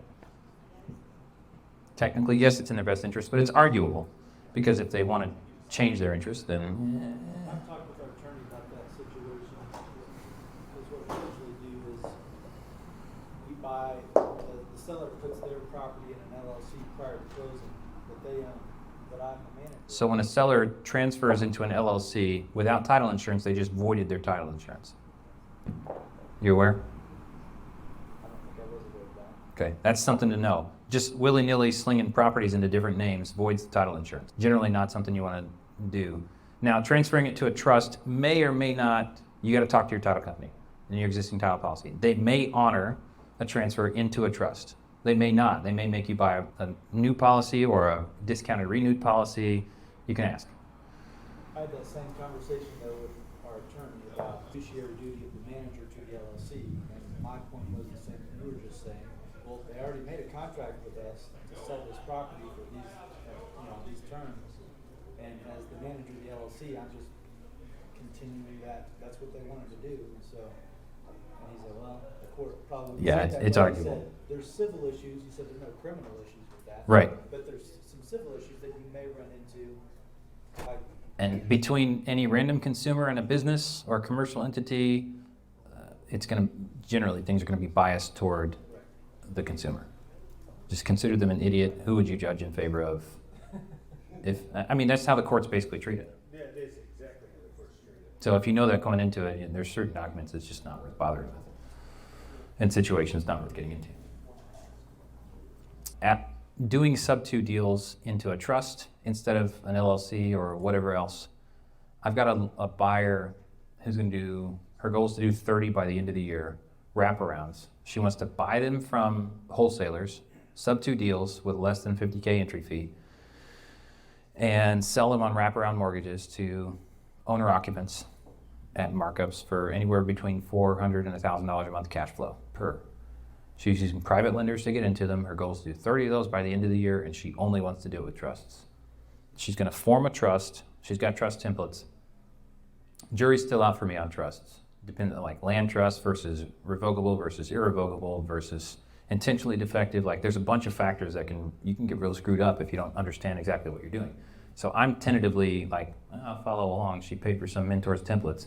I'll do the paperwork. I'll read it and understand it so I can form my own opinions. But she's going to have the trust formed with her as the trustee. That's the one who's responsible for managing, or her company. And then the seller is the beneficiary. So the trust formation documents indicate that the seller is the beneficiary. And then the seller at closing is going to sign replacement of beneficiary, assignment of beneficiary interest in her favor. So she creates an entity, trust management LLC or asset managers or whatever, and that's the trustee entrusted to manage the property. And at closing, then the beneficial interest in the trust passes to her company, and then she takes over. A lot of people think that makes them due on sale proof, because if you put it in a trust for asset management purposes or financial planning purposes, Garant St. Germain protects and blocks to due on sale. That's not true, because that's not what you're actually doing. You're not actually in effect just doing financial planning purposes. You still need a power of attorney on that too, because just because of the trust doesn't mean you get to. Yeah, because just putting in a trust does not change whose name the loan is in. It's still in the individual's name. So it seems like a lot of paperwork It's for fraud. yeah, the fraud. That's where I'm jury's still out on the fraud part. I don't see it. I don't see the fraud in it necessarily because you're following the process required. You're just not notifying people of the change. Thoughts? So I have a question, I want to clarify. Okay. So she's the grantor, she sets the trust fund. No. The seller, prior to close of escrow, like day before or day of Seller is morning, grantor, seller is beneficiary, and she is trustee. her company, her trustee company, designated as a trustee for multiple trusts. Are they all trusts that are set up like this? Yeah. Does she manage any other trust as a matter of practice? No. Just for the properties that she's going to take beneficial interest in. Not her, but her entity. There's three entities. She has three entities. She as the individual, she as the Beneficiary, the trust. owner beneficiary that's going to pull the insurance policy, or no, as the financial beneficiary of the use of the property, and then she as the trustee, the manager of the property or the trust. Form the trust with the seller. The seller's the grantor because title is in the grantor's name. They grant the property into the trust, who receives the property, and What you're doing on a different level. Yeah, I'm just doing with the LLC. yeah, you're doing it with LLC. This does not make you due on sale proof because it's not an internal family, it's not protected by Guernsey St. Germain. It looks like it is, and that's why people think you can't call due on sale on that, but technically it's not because it's not for your own financial planning purposes. But it looks like it is, and so the likelihood of due on sale is significantly lower in a lot of people's opinion. I would tend to agree the likelihood of due on sale is lower in that situation because if I was a bank and I had a policy of calling due on sale any transfers, but I kept calling due on sale, 9 out of 10 transfers into trusts are actually legit. Now I've got a bunch of falling out with a bunch of clients who are like, this bank sucks. They call, I'm doing a trust for my family and then they call due on sale. That's just going to be a lot of bad press. I do think it's lower, like below the radar sort of transfer. Out of how many transactions you've done or consulted have you actually seen due on sale? In the 250 we've closed, plus the 40 some odd that failed. Yeah, so the 250 we've closed, I've not had a due on sale come back. Scott Horn in Texas has done, he says, over 10,000, and less than 10 have come back as due on sale. It seems like you're going through a lot of Sub 2 and wrap. extents to protect yourself from very minimal. The risk is relatively low, yeah. Yeah. I think that's the thing, about the bank doesn't care as long as they get their money. Yeah, if they're getting paid every month. Honestly, I And planned see, on it. and one of my local bankers has told me that they have enforced it multiple times with banking. With me, I had a plan on it if the lender had asked me about why, the title got changed over, it's because not only are we a property management company, but we're an investment company, so we invest to fix up these properties. Yeah, so I'm the lender. That's cool. I don't care. The same guy that said he has a. I had a spiel, right? Yeah. Yeah, you have to disarm the one person. You have to get the one person who's alarmed to disarm that alarm and let you continue. But if you don't pass the BS meter, they're going to be like, manager. With the same person that says they've called several of them on their bank, that I was doing a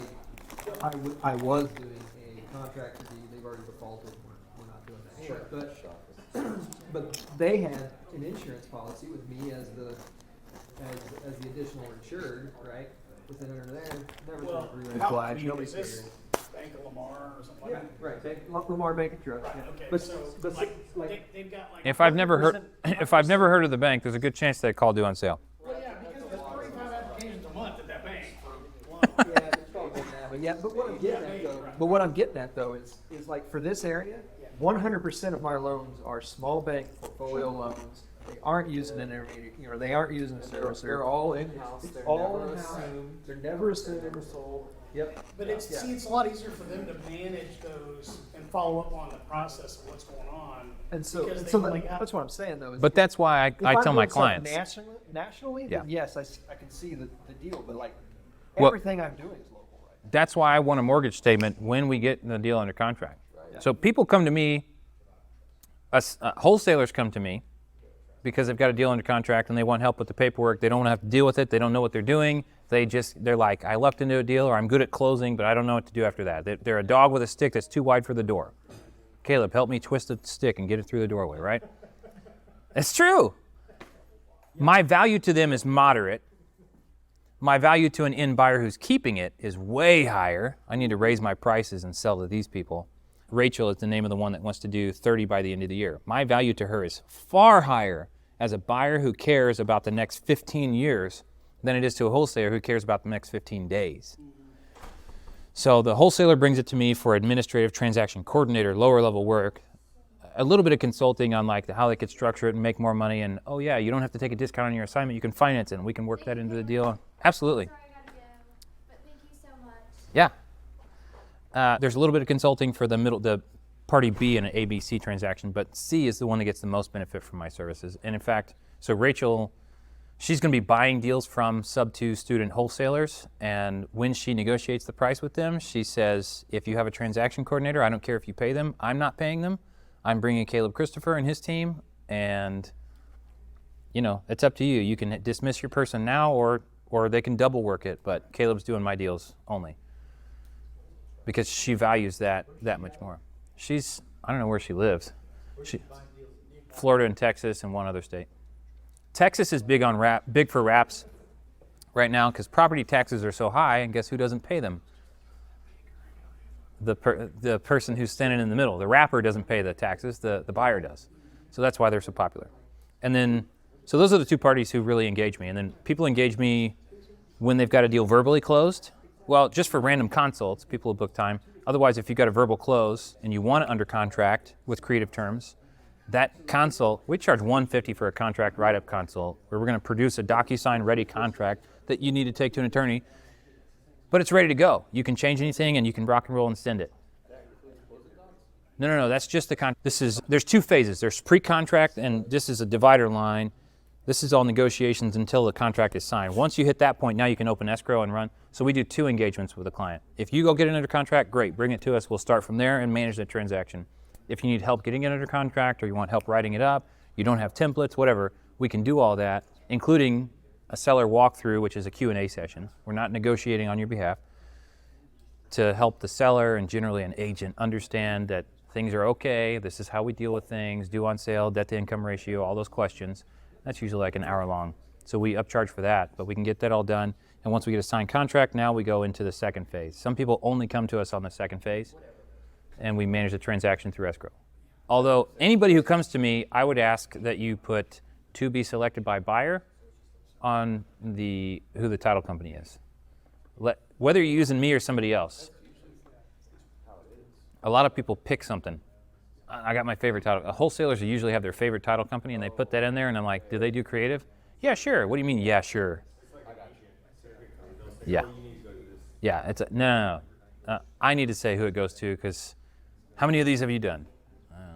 I just like this company. No, I can either upcharge you to work with them because I guarantee it's going to be difficult, and if it gets delayed, I can say I told you. I'm personally not interested in doing deals where I can do 5-star service and end up with less than 5-star results because of stuff that's outside of my control.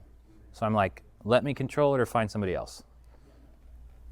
Is that a percentage based or is that a transactional fee? The second phase? Our pay, flat fee. It may be quoted custom if you have a wonky deal or something like that, but generally our base rate's $1,000.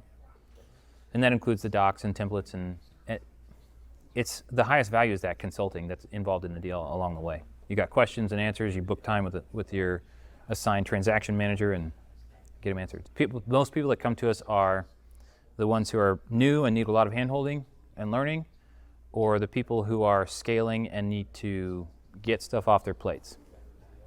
And I just closed a $80,000 contract yesterday with a client who's going to take a full-time embedded transaction manager. My person on their team, full-time, 40 hours a week. The time is theirs to use the person, but they're going to be creative transaction trained and qualified and supported by me. And I run a virtual office where we've got all our transaction managers in a Zoom with breakout rooms and offices. And so I'll live stream seller calls, live stream title company calls, attorney calls to the team so that they're learning along with us. That's an $80K contract, annual. We started with 90 days so they can get onboarded and used to it, but I hired contingent upon that contract. We just started that person today. And now I've got one I'm ready to dismiss. I'm switching from the Philippines though. Yeah, that's mine's Philippines. Yeah. Yeah. pinch. So. Yeah, mine's very task oriented, and I don't have time to set tasks all day. It just hasn't been low value, low cost, but low value. I'm switching to South Africa right now. The accent's going to sell everything alone, you know. The accent will sell the service by itself. If you get an assigned transaction manager with a South African accent, dude, one of my best friends, South African, he came and worked with me for a year while he was waiting on official citizenship. He married a friend of mine, and he was just kind of stuck here during COVID. So he was working on a rehab with me. And when he would come to events with me, any woman in the area would call my wife and say, "Who was that with Caleb? His accent's so hot." So So you said he was working a rehab with you, not in rehab. a rehab, yeah, a rehab house, yeah. We converted a 2-2 to a 3-2. No, a 2-1 to a 3-1.5. Raised the foundation, or raised the main beam, got hydraulic jacks and all sorts of stuff. Yeah, dude, it was way more than I should have chewed. We got it done, but that was funny. He's like, okay, culturally, he's working on the house, and he's like, "This is how houses are made?" I'm like, "Yeah, slab, outer siding, inside is a 2x4 insulation, interior wall surface, and paint, and that's about it." And he's like, "Wow." So why? What is stuff like for you? He's like, "You could punch through the walls. Locks on doors are a joke." He locks his car taking trips with groceries to and from the car. I'm like, that's a whole different culture, man. But yeah, I'm done with the Philippines. It's just not an assertive enough personality. My core values, I made an acronym, TABLE. Take action and take initiative. Now I'm screwing it up. Right, I do that line too. Yeah, take initiative and be resourceful. That's it. And then A is advocate for the client. That means you need to be able to take up a cause and push back. And the Filipino culture does not have that. They don't have that eye contact and lean in. I'm serious. This is what needs to happen. So you have to be able to take up the issue, table, TAB, be relatable. Sometimes they're not relatable with American culture. So far, the South Africans they're good, hard workers, great attitudes. I love it. We'll lead with value, so we'll always give whatever advice and value that we can, whether or not that's going to result in dollars back. And then exhibit attention to detail. I had to make it match for a word, yeah. Attention to detail, but that's the core stuff for us. The process, get a shared understanding. Everybody needs to be on the same page. Get the shared understanding, get the right contract, get the right title company, manage escrow, and close the deal. At a high level, that's what all transaction management is. But I started the company because that's not easy. I haven't been doing my own deals. I've only got my first two over the last year and a half running the company. 3 deals. One of them went to court. I won, but still I'm out $40K. Hadn't been paid back yet. It was a probate issue. We reinstated a mortgage day of closing in the morning, and title company discovered some defect with the paperwork in the estate because the parents died at different dates, but they only had one. They held title. How did they hold title? They held title as not tenants in common, as something else. And so when the husband died, his interest did not automatically pass to the wife, and the seller only had authority over 1/2 of the estate. So we couldn't close, but we reinstated the mortgage in the morning. I knew it was a risk, but it's a low risk of something happening. Guess what? Something still happened. And so $32K is out the door right there that I borrowed. And we took it to court, spent another $10 or $12K. Won in court. He owes the money. It's back in foreclosure. Surprise! The seller is going to pay you the other half interest? Is that what the judgment is? No, the judgment is for the full balance of what so 1/2 of the estate. Is what you were fighting over. Because you got half the interest, right? No, we didn't close on the half. Oh. He refused to close. He refused to get, he has a contractual obligation to finish closing. Got it. Okay, I understand. My attorney wasn't the best, and so the judge ruled that the contract was canceled verbally. And I said, what about Section 11, no oral? Right. And that's where it comes back into commercial versus individual. Judge overruled, and I'm like, this is not worth another $10K to challenge. Wow. We got a 32K judgment. 8K is just lost to the wind in attorney's fees. By right, attorney's fees, travel costs, and all that stuff is recoverable.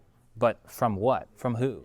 The guy's defaulting on the loan again, and it's going into foreclosure. So it has to foreclose. We have to file an interest for payment as against part of the estate. So that was one deal. I got 2 in escrow right now. One of them hopefully closed this afternoon, but I haven't looked. So I've been doing everybody else's deals lately. It's not many of my I'm an investor and a real estate agent, and I close 15 deals a month for clients, and I know how to do that Yeah. transactionally, but I also close my own real estate investments too. Yeah. It's 2 separate businesses, right? Your transaction business is not the same thing as your septic business. Yeah.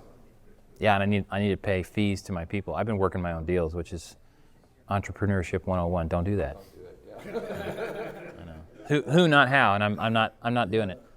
That's one of the best books I've never read. The cover says it all. Who, not how. I'm like, genius. Don't need to read it. I just watched a creative podcast with Face Yeah. earlier this week, and he's like, I looked at 82 emails, and I was like, all of them are not my job, except for 2. It's like, yeah, that's cool. Yeah. I just brought on a sales and marketing manager, so we're scaling up our offers to clients and looking for, I mean, anybody who's doing at least 5 deals a month relatively consistently as a wholesaler, we should be able to come in and do all of their transaction management at no cost to them because we're going to bill the buyers. So I'm working on an irresistible offer, and that's pretty much it. Why would you not work with the best if we can cost you nothing? That's why I'm hunting for South Africans. We just interviewed 2 today. Are you using like a cyberbacker or some company that specializes in VAs? In recruiting, no. No, we're direct hire. Yeah, I don't like that middleman. Yeah, I don't either. Not enough control I get for it, me. But I also don't have to pay workman's comp for any of that bull crap on that person either, so that's kind of valuable too. At least for me. I don't know. I got somebody that wants to hire people for me from Paraguay, college-educated people, probably $17 an hour, but that's after middleman markup. Yeah, that's pretty high. Bilingual, passed college, have graduated college. I mean, I need critical thinkers in order to do what we do. There's a difference between task-oriented and objective-oriented, and that's how we can be consultative. Is the mountain analogy? We're climbing a mountain. There's 15 different paths. What's the appropriate way? Which one's the least risky? You know, some have some steep edges. Right. But how do you want to climb the mountain? And somebody who's task-oriented can't do that. Yeah, I agree.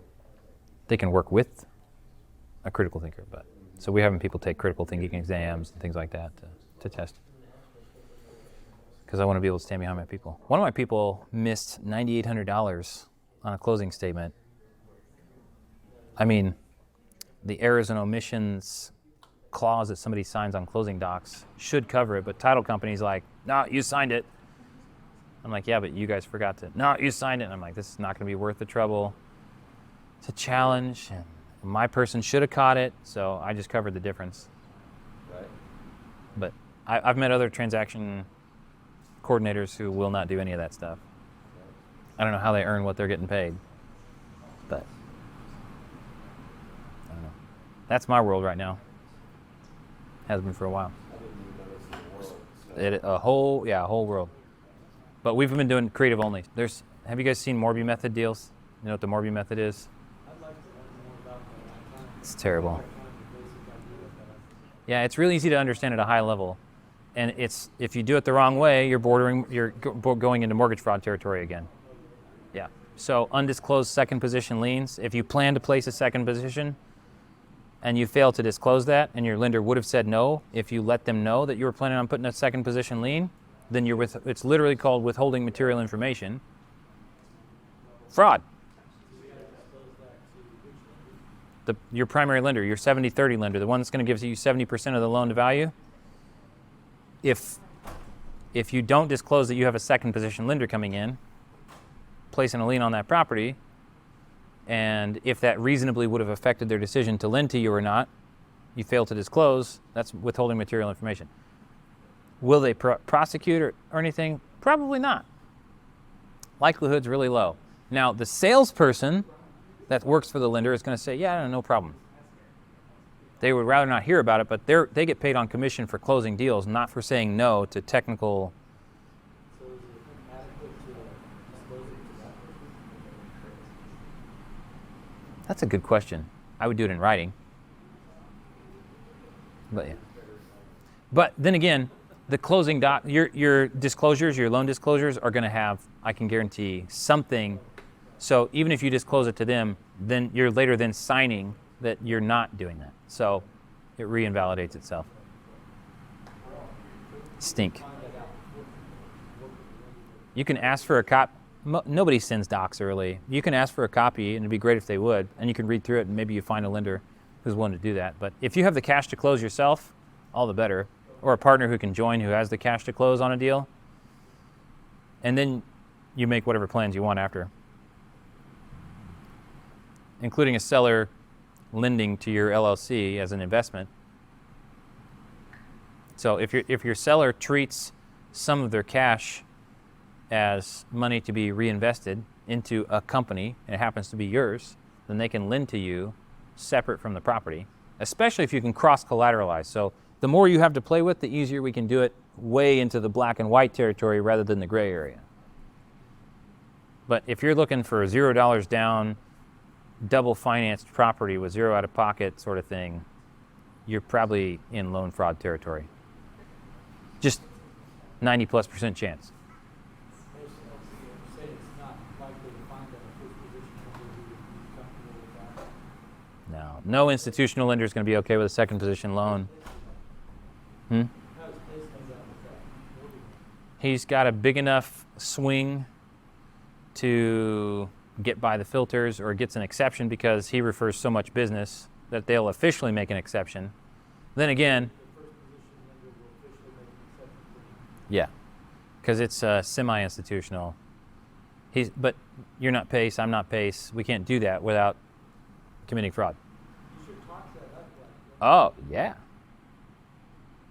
I don't know. I don't want to openly oppose Pace, but the thing is, who's Pace? Pace is him, and you're not him.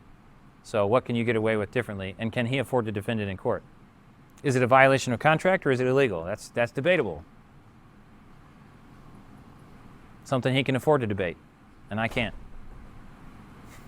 So what's the 30,000 foot view of the Pace? Mortgage method, you get a primary lender to bring 60, 70, 80% of the purchase price, and somebody else, whether it's you or the seller, somebody has to bring the remaining cash to close, the 20% to close. It's great if you have it, but then after close of escrow, the seller agrees to lend you back as much or more than it costs you out of pocket, or close to it, maybe even less. $500,000 purchase, you need to bring $100K for an 80-20 loan to value. Then, is that 80? Yeah. Then Seller, it's basically seller financing in residential, which is illegal. if you, Commercial, you can do that. In residential, you can't. well, most people are going to be a commercial transaction on this. If you get a seller who's like, I'll seller finance, but for 50% down, well, then the line is, what if I can bring you 70% down? All the better. I just need you to finance me some back afterward. You buy it, primary lender, maybe a secondary lender, and then the seller pays you back via a seller finance loan in second position. What makes it safe and super legal is if you have another property to cross collateralize.